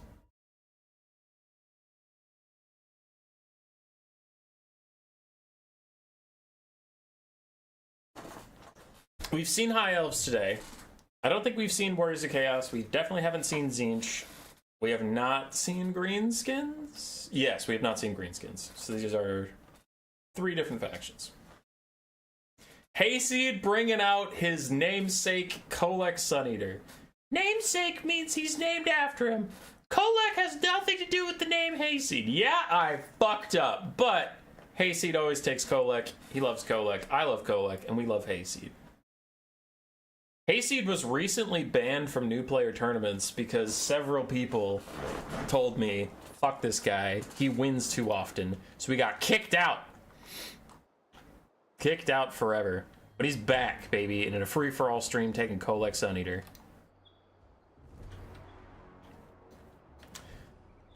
Alrighty. I guess we're talking about him. Might as well talk about him some more. Swords of Chaos for the Warriors of Chaos. Then a front line of Chosen of Khorne. Chosen of Khorne and Marauders. So Chosen of Khorne mixed in here. We have a Weird Spawn, other Chaos Knights, Kolek Suneater, and a Slanesh caster with Hysterical Frenzy and Pavane. Cool. What else is going on? The High Elves. We have Warlions of Krace, Illyrian Reavers, Rahaga's Pride, Dragon Princes, the Fireborn and more Dragon Princes, then Double Dragons, a Mage of Fire with Burning Head, and a Mage of Shadows with Melkoths. All mobility from the High Elves. On the other side, the opposite of mobility, Tzeentch bringing in a super hyper elite build. Triple Chosen, one of them has halberds. We have the Severed Claw, Village the Curseling with Blue Fire and Infernal Gateway. Then we have a Chaos War Shrine of Tzeentch just to charge up that spell. Power reserves, recharge per second, all that stuff. So he's just going to try and blob up with heavy infantry and spam out spells. Changebringers for a little bit of kite and Exalted Hero of Tzeentch up in the sky with missile resistance and barrier replenishment. Is that just for himself? Yeah, that's just for himself. Got it. Book of Secrets and Colossal Strike. Very small Tzeentch army. Just wants to spam out spells. And then finally, the Greenskins of Sipa. It is trolls. Ha! He said in chat he was trolling. It's all trolls. He has river trolls, stone trolls, river trolls, regular trolls. Grom the Paunch, who is not a troll. He is a goblin, but there is no troll lord, so I get it. And then we have a giant river troll hag with purple sun. His entire build regenerates.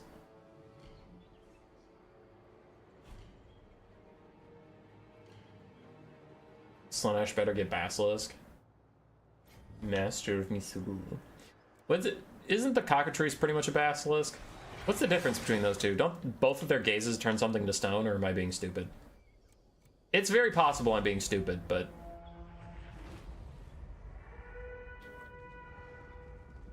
we'll see. The Dragon Breath attacks from Nurgle's PA would be pretty good at breaking up the Tzeentch blob. It looks like for now he's moving towards Khorne. Raw meat, troll meat? True. True. Oh, poor Tzeentch. They're walking slowly after a battle that's moving away from them. Oh, there's also some goblin chariots. I missed these. The T-Frobbers, wolf chariots, and then Morgan's Major Marauders and another goblin wolf archer. So the Greenskins have some other stuff. But Tzeentch is just slowly walking forwards as the High Elves are trying to flank the Warriors of Chaos. The Warriors of Chaos are marching straight towards the Troll Legions, and the Troll Legions are coming towards the Warriors of Chaos. Alright, everybody ganging up on me saying Grom counts as an honorary troll. I'm sorry, I didn't mean to offend any of you.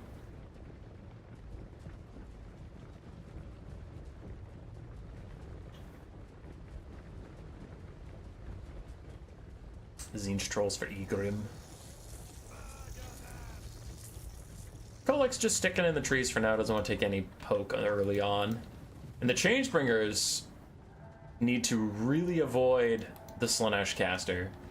One rampage and those guys are dead.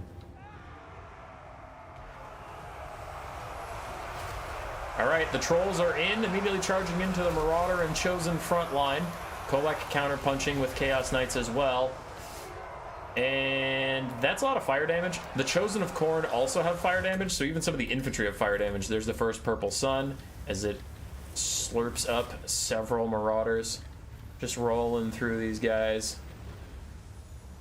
Getting decent damage out. Even the Swords of Chaos are feeling it a little bit. Changebringers get pushed away by the double dragons. Melkot's going to slow them down a bit as Exalted Hero of Tzeentch chases after them. Some of the trolls are routing, but honestly the Warriors of Chaos took a pounding of the front line. And now the High Elves rear charge in to take down the Warriors of Chaos.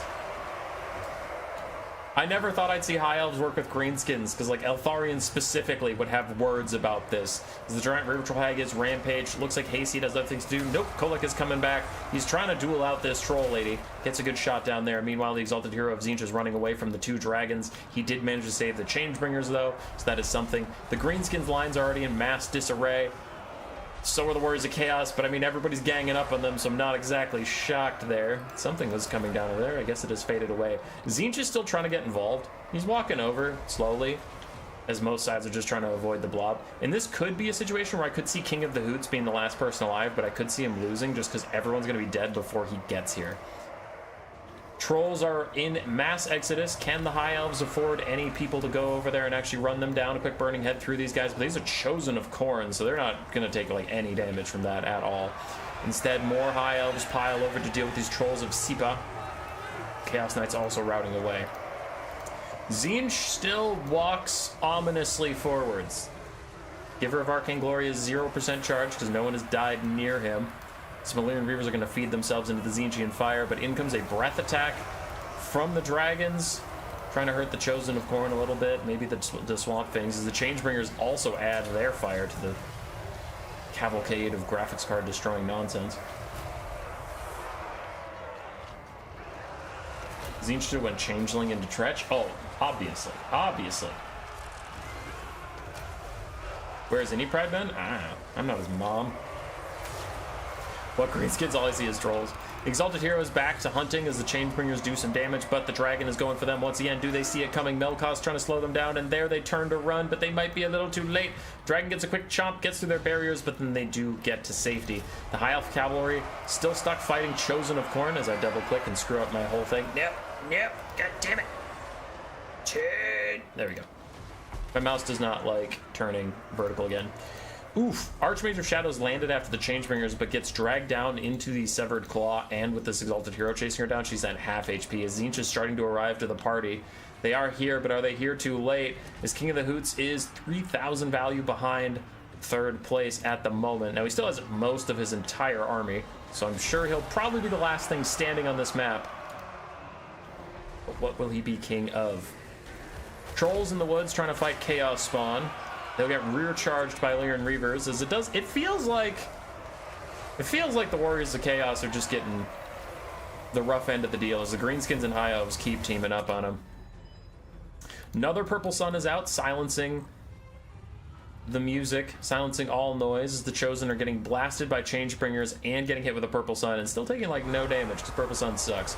Kolek gets to dual Grom. He loves it. Lucky Banner giving 40% damage resistance, and 40% is not nearly enough as Kolek is still gonna beat your ass. There's trolls all over the place though, as some Chosen try and come help out. The Changebringers are also gonna throw some fire in here, and that helps Kolek more than it helps Grom, as Kolek continues to be on the hunt for some troll ass.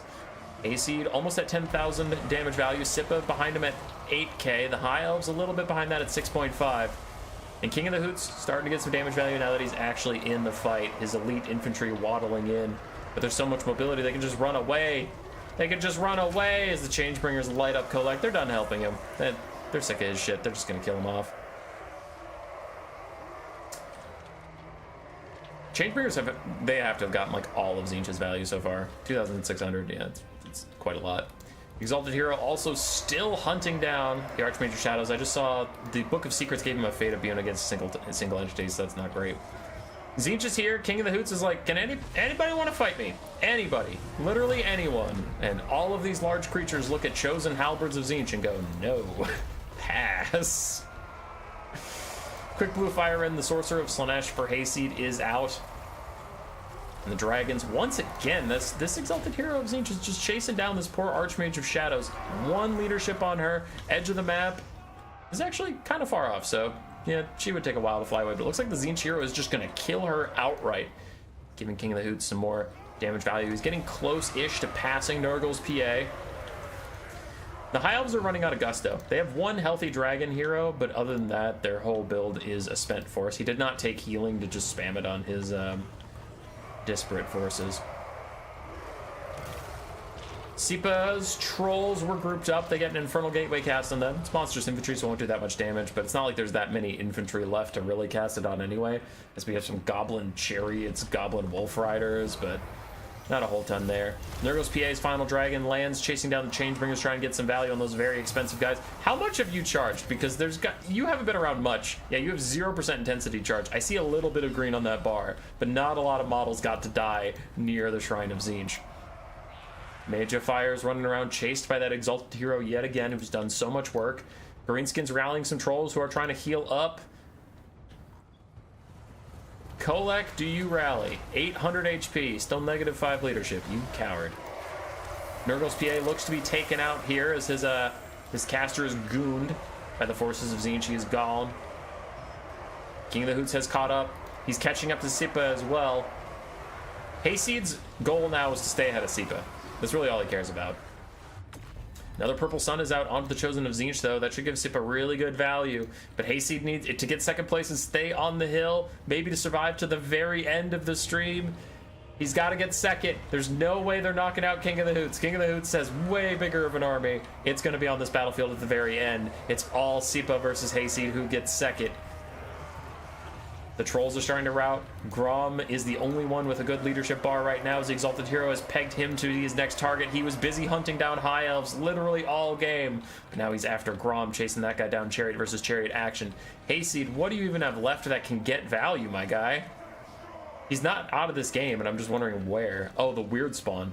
I think the Weird Spawn are literally all Hayseed has left in it. So Hayseed's going to recruit negligible damage value for the rest of this. It's all about if Sipa can get 1,000 more damage value out of what is left of his build. Still have some Goblin Wolf Chariots. Still have some Goblin Wolf Riders, though they're out of ammunition. They're just a Cycle Charge Force now. 500 value behind Hayseed. He really needs to pass him. An Infernal Gateway onto the Trolls. It won't do that much damage, but it does some as the Duel of Fates occurs beneath a giant watching eye with teeth. That's spoopy. A Bolt of Change is coming in now for the River Troll Hag. That'll be nice to route her off, but it won't actually give Tzeentch value because the army abilities don't count towards value. You can see it didn't really go up. Trolls are routing. River Troll Hag is gonna route. Grom is all alone, and Sipa is 350 value short of catching Hayseed. He can't do it. As more trolls, more goblins charge in, he just needs 350 value. Hayseed is still on this map somehow. Oh, his Weird Spawn are chasing off Shattered units. Okay, Shattered units don't give you any value, so that's pretty fine. As Tzeentch walks forward. With the winner's bonus, he would get into first now, so King of the Hoots is like, I think he's gonna win, so I think he'll get the winner's bonus, and then he should get first, so I'm not worried about him at all. Trolls get rear charged. They got a little bit more damage value in for Sipa, and then they shattered. Greenskin's losing a lot of boys. As Sipa jumps the Weird Spawn, gonna take it to his direct opponent. Can the Weird Spawn get any value back? They're getting like minuscule amounts. Sipa's dragging them to the dirt. Grom is barely alive. Leadership's faltering all of a sudden as he charges the Changebringers. That is going to be really good value. Changebringers are expensive. Hayseed somehow still in this. Like, literally in the game somehow. I don't know how. Changebringers fade away in front of Grom. Grom routes. Hayseed's Weird Spawn are gone. Why isn't his name grayed out? Like, literally... Oh, it's a Chosen! There's a Chosen right here. Sipa lost Grom. His leadership's gonna be dog shit. What can these Chariots and Wolves do? The Chosen, of course, are gonna fight their true opponent. Neither side cares about Tzeentch because they know Tzeentch already won. They're just going for each other. A little bit of damage value here and there, and Tzeentch is gonna intervene with an Infernal Gateway to just say, fuck your contest, I win. It is for me. Hayseed, second again, stays alive as he always does, makes it to our final free-for-all.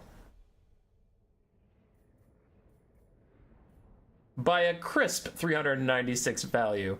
King of the Hoots also did get ahead. He didn't get as ahead of Hayseed as I would have thought, but he did get first. Nice job. Kolak, Weird Spawn, these guys all did okay. For Nurgle's PA's full high elf build, I bet he's thinking, it's real cool that Dragon Princes don't have any fucking armor piercing. That's sweet. Love that. As his basic Dragon Princes struggle to kill, like, Chosen. Stupid, sweaty Chosen. The troll build was fun. It was silly. And King of the Hoots is... Oh, look at that Exalted Hero value from chasing down dragons and then Grom. Changebringers also got a lot. His Chosen didn't have to do too much, but they just kept the shrine safe. Kept the Changebringers safe. GG's. Where did he go? Hey!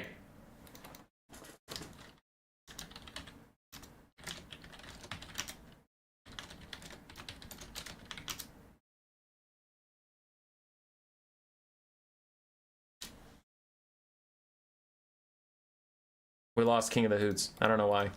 I think he maybe thought this was the last one. This is the last one, but I think he thought the last one was the last one.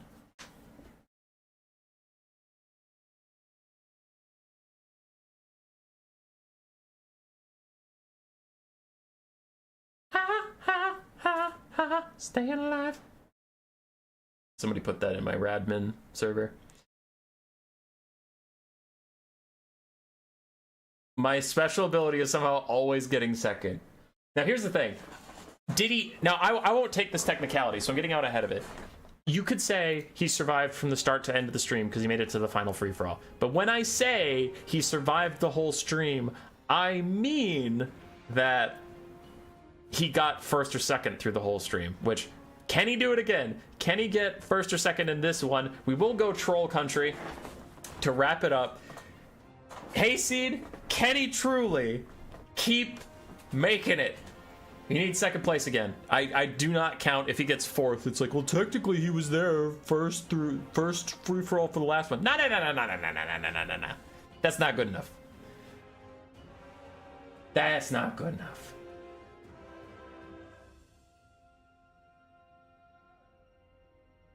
In a moment, that's why he left. But Lucy, it's the last game of the stream, Lucy. Lucy Buddy is right here, Lucy. Papa, can we watch the YouTube stats again? No.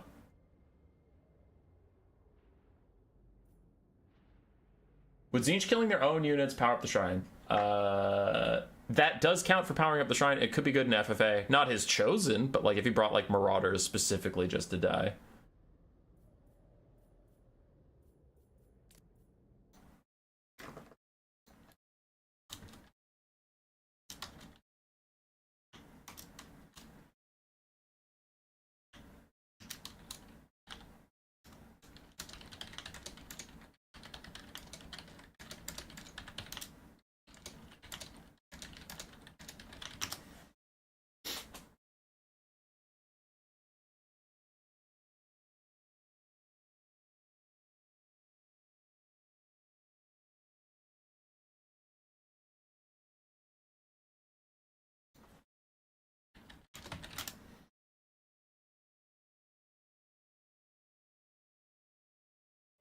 This is the final free-for-all of the stream, and everybody is invested in the plot line. Can fucking Hayseed do it again?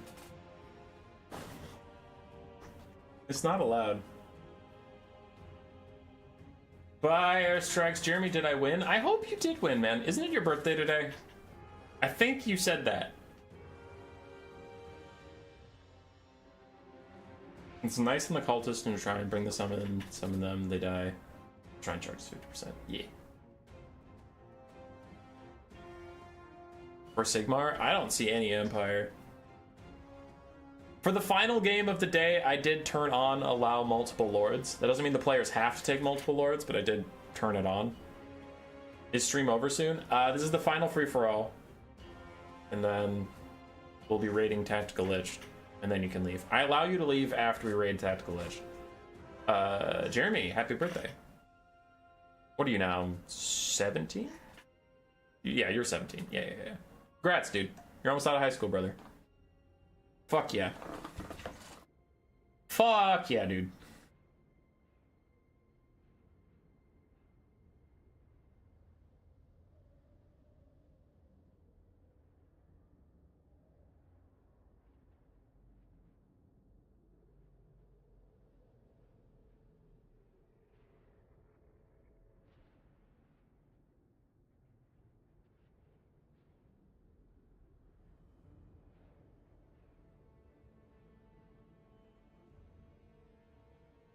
Hey, you boy, don't usually manage to catch your streams, but I just wanted to let you know you're a piece of shit and I hate you. Aw, TS.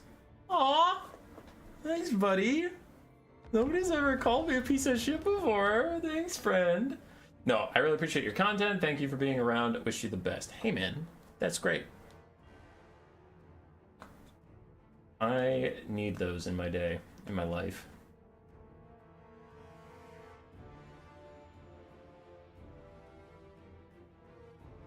Oh! What streams do we got coming up this week? We have the charity stream. Charity stream Wednesday. A new player stream at some point. I haven't scheduled it, but it is present. If I get my Witch Hunter coat, that's the last thing I'm waiting for, and it's in the mail. If I get my Witch Hunter coat, we'll probably start the Witch Hunter cosplay campaign stream. Probably. You need to do something about these people where no one's playing Skaven. People just hate Skaven, dude. You turn Okoy, and others are the best YouTubers. I can't play Warhammer, but you guys are great.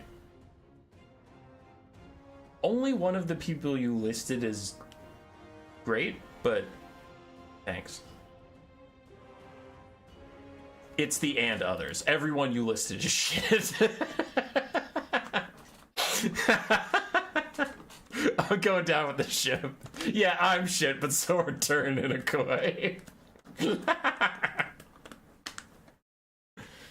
I kid. Or do I?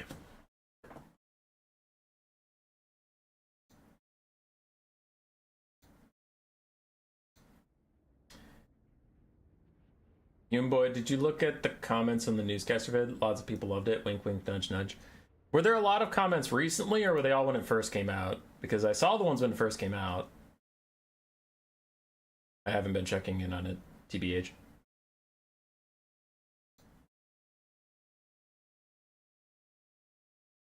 There's something I was gonna do. Oh yeah, customization. I gotta prep the raid. We're not raiding now because we're not done, but.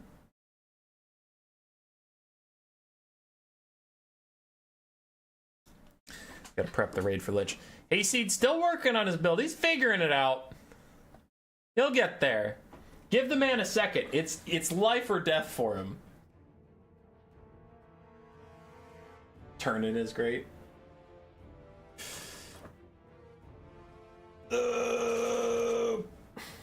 Also, I'll say it for the last time.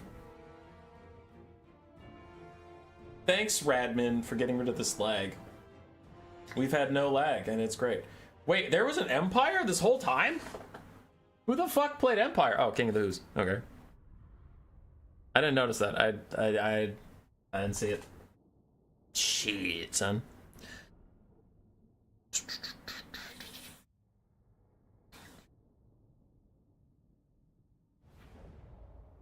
Turn-in is great. Turn, on the other hand. Turn's been playing a lot of Age of Mythology. I'm a little jealous, but I only ever played Age of Mythology campaign, and then I played a lot with my friends and brother versus AI, where we'd put the AI on like really, really hard, and then pick an island map and just build an island fortress and like hang out and talk. So I'm not actually good at Age of blank competitive, Age of Empires, Age of Mythology. I've played a lot of them in my life, but like never multiplayer. And well, yes, multiplayer, but like I said, just versus AI on the same team. So I feel like if I streamed it, it would just be me chilling, doing stuff I think is kind of like fun or calming, and people would be like, this stream sucks, you're making all the wrong decisions, you're too slow at this game, you're garbage. And it's like, yeah, you're not wrong. Turn's just like a lot more competitive at those games. So watching him stream it, I'm like, I wish, but I am not good. I am not good at that game.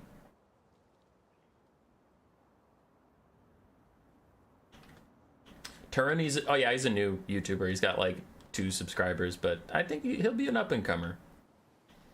I think he'll make it. I think he might just get big. Why is it Turin? Turin things. All right, this Wood Elf build is probably going to Vanguard a lot, so real quick while they're all in one spot, we have a front line of Dryads, some Wild Riders, a Zote, War Dancers, Loix Tricksters in the back, and then Darthu with Flock of Doom and Sword of Daith. All right, they can scatter to the winds now. Were people not already saying that when you played Total Warhammer 3? Nope, no one's ever said that because I'm great. I'm literally perfect. Hi, Hazel. Hazel's here. For the Lizardmen, we have double Quaddle.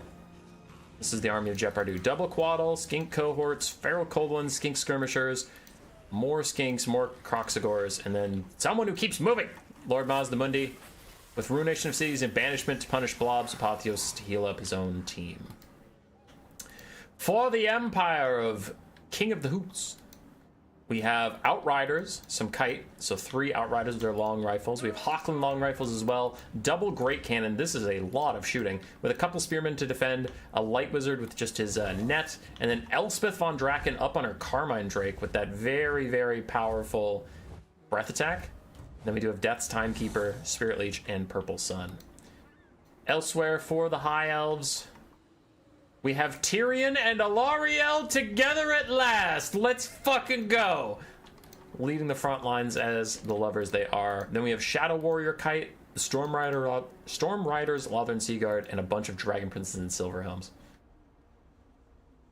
What up, Evil Smiley?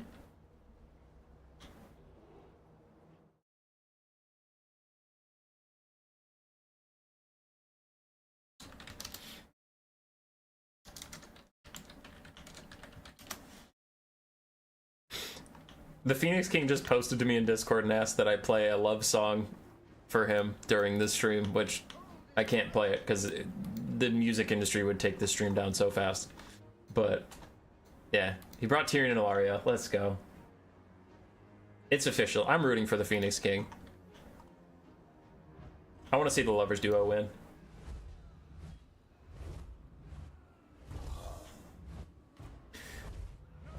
I'm waiting, though, for, like, double Spirit Leech because of the Death's Timekeeper and Breath Attack to just, like, literally one-tap Alarielle. And then Tyrion's like, what the fuck? Ah, she's dead! That'd be funny.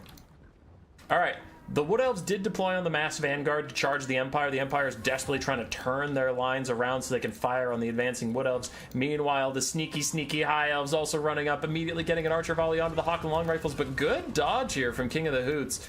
Doing his best to keep that moving, though. He's running out of places to run to. The white line is right there, and there's foes closing in from both sides. Only having 4 spearmen is definitely coming back to haunt him now as the reindeers get the charge and send Hawkland long rifles flying. Half their HP gone in an instant. In comes the first net of the Empire, but where is the follow-up? What can they even do as the Shadow Warriors are taking out another Hawkland long rifle?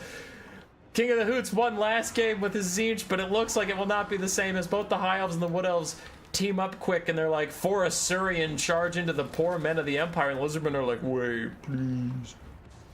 Let us play too, as they wander forward. But the Elven Brotherhood will not be diminished. Elspeth probably needs to take the L and just get into the sky and, like, be annoying all game like the Changebringers were last time. Because there's no shot she can bail out this situation. As Tyrion and Alarielle are riding into battle to help the Dryads. Or hurt the Dryads. Empire's Outriders running up behind the Elves, not sure what they're going to accomplish, but we'll see as the Lizardmen are moving up fully stocked. So this Quaddle is hiding Mazda and all these dudes. Empire getting torn apart, overrun on multiple sides from the Elves. The Light Wizard, now the target of Tyrion and Alarielle. Branch Rate's getting in Tyrion's way. He's just going to stab the Dryads. Get out of my way! Oh my god, what happened to Durthu? Elspeth did. Yeah, okay, Elspeth did. Durthu throws out a Wiston's Wild Form, but I'm sure one of her breath attacks... Yes, one of her breath attacks plus a Spirit Leech plus a Death's Timekeeper almost takes Durthu out of the game entirely, which would be a disaster if you're Hayseed and you're aiming for second. The Wood Elves are starting to fight the High Elves here and there. Tyrion also jumping in onto Durthu. Wow, the Elves are really turned on each other. Didn't even go for Elspeth, just went straight for Durthu as Zotes are going to try and peel for the big boy. Another Spirit Leech? No, Death's Timekeeper. Spirit Leech is coming. I don't know how Hayseed's going to clutch a second place out of this, but we'll see. He always does. He always manages to, and he wouldn't let me down in the final game. Now the Lizardmen are finally frickin' here. Quaddle starting to throw out some bound spells as Elspeth also charges in back up to full HP from her Death's Timekeeper. The War Dancers are going to kill Skinks very, very quickly. As Hasty's just getting in every fight, trying to get all the points he can. He's staying ahead of King of the Hoots. He's staying ahead of Jep for now, but Jep did just get into the game, so let's maybe give Jep a second to actually get some value before we truly criticize the man. Durthu is still alive somehow. Dragon Prince is getting beat up by Zotes real bad. Like, real bad. Those Dragon Princes got murked. For the Empire, Light Wizard's about to rout. All of the Imperial units are off the battlefield. I don't even see the Outriders. The Outriders must have gotten pinched in by the Lizardmen and the High Elves as well. So the Empire, King of the Hoots, is down to literally just Elspeth versus the world. Oh no, and the world is a shrinking place as a Quaddle is in her bum and Tyrion and Alarielle are out in front of her, though actually Tyrion and Alarielle are going to opt out of this. It looks like they don't want to do too much around here as the Shadow Warriors have set up position on top of the hill. Storm Riders using those Lothern Seaguard mixed hybrid stats to fend off literal Velociraptors, eating them alive. But it doesn't get any better as Croc scores come up the rear and start pounding through these Elves. Dragon Princes try and bail them out of the situation. We'll see how effective that truly is. Tyrion's even coming over. With Tyrion coming over, it'll probably be fine. How is Durthu? Not great. Durthu's not doing great. A Quaddle lands on him. Kroxigor's gonna surround him. This tree is going down. Oh no, ow. My body, no. Jep is quickly catching up on value. King of the Hoots has fallen pretty far behind. Elspeth is his only unit still out there, and Skinks are shooting directly up into her belly while Quaddle's bound spells are going through some of the Wood Elves. Hayseed has a nice value lead that he's gonna have to just sit on if he has any hope of getting that precious, precious second place. As is his birthright. The Phoenix King is looking in a really good position. I think the Phoenix King is probably my favorite to get actually first in this. Lizardmen aren't out of it yet. I just really like what he's got going on. Tyrion's still healthy. Alarielle is providing a lot of healing. Oh, God! I told you it would happen! The breath attack, if that was a Spirit Leech of Death's Timekeeper, that literally would have killed her in a one shot. There's the Spirit Leech. Star of Avalor tries to heal her up as the giant Carmine Dragon's landing on top of her. She's gonna tear her out away from it. Not tear her out, she's ITP, but she's gonna naturally route away. She's taking so much damage, even at the Star of Avalor, she's getting killed! My God, Elspeth! What the fuck, man? You can't just do that to a person! She pushes her out of the Star of Avalon. She tries to get the final blow, but she can't quite do it. Alarielle's going to escape. Alarielle is still getting healed by the Star of Avalon? That doesn't seem right. That don't seem right. She went in that circle as Tyrion kills Elspeth like, you stupid dragon bitch! What did you just do? What did you do to my wife? Oh my God. That was so much damage. The Shadow Warriors are still kiting away. They have a good amount of ammunition left. A lot of them Seaguard are also reforming ranks. Now Hayseed has kept his lead for now. The Wild Hunters of Kurnos trying to hunt down some more Shadow Walkers for that really juicy skirmish value. Kroxigor and Quaddle still healthy. Mazdamundi still healthy. So the Lizardmen all of a sudden looking primed to win this game as Alarielle is routing off the map, shattered by the attack of Elspeth. Elspeth was killed off though, so King of the Hoots is out of the game. I don't know why his name isn't grayed out, but I literally don't see any Imperial troops. There's one. A Spearman is all it's keeping him in it. Wild Hunters of Kurnos peeled off. King of the Hoots is out. Now it has it more officially. And Hayseed's getting chased off by Silver Helms. For the Wood Elves, we have some Zotes. We have some Dryads who are marching, and then, ooh, nice prediction banishment, but Dryad's gonna dodge it.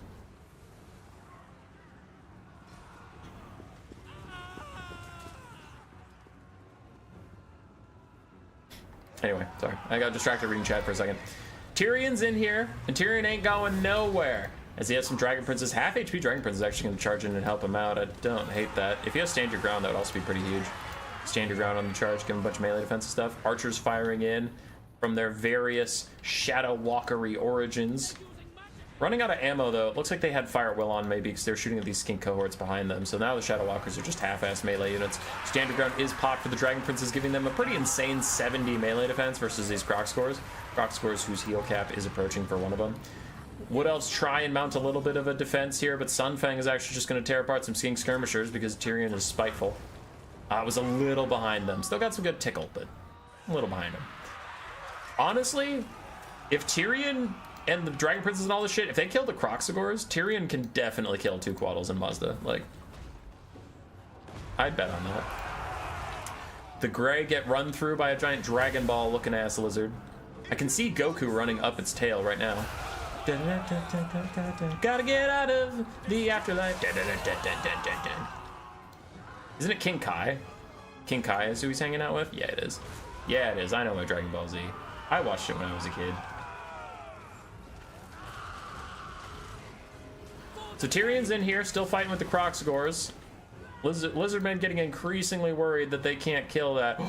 Oh, but the race is on. Phoenix King passed the Hayseed. The Phoenix King passed Hayseed.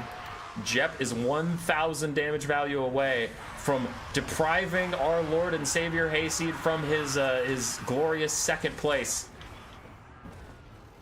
Apotheosis trying to stall out. Kroxigor's getting their value off Tyrion as they can. They're catching up to Hayseed. They're getting so close. Hayseed's knocked out. Everything's routing.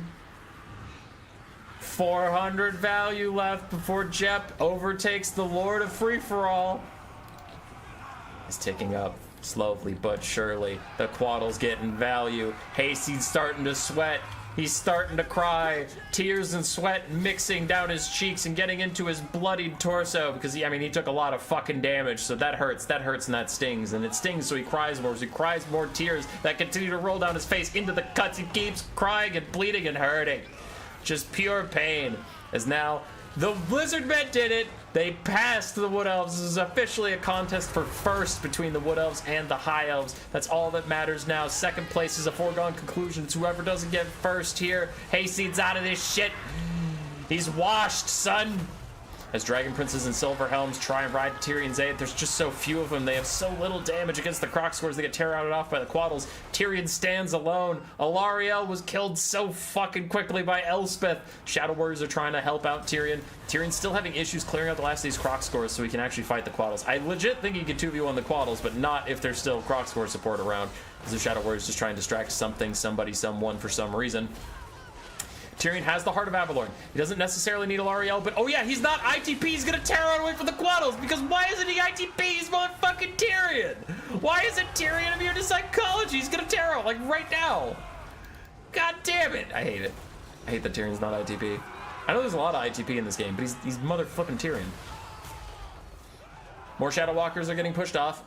Phoenix King has a tiny lead, but honestly, whoever wins this is just going to be who's last on the map because that bonus is more than whatever differential is ever going to form between these two players at this point.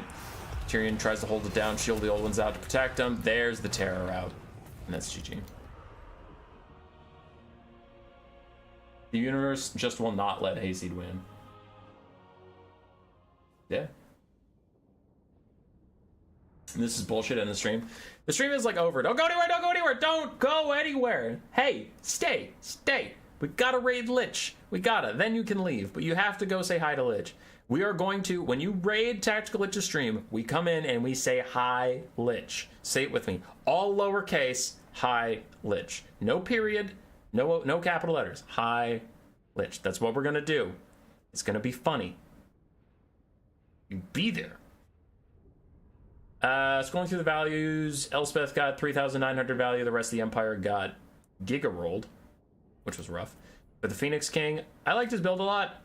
Larry getting instantly deleted by Elspeth was pretty tragic for him, but he made it close aside from that. And then for Jep, the winner, the slow and steady lizards marching in under the banner of their giant flying geckos. GG's. Thanks to everybody for playing. And I'm going to end the stream so you guys go raid Lich. Say hi, Lich. Say hi, Lich. God damn it.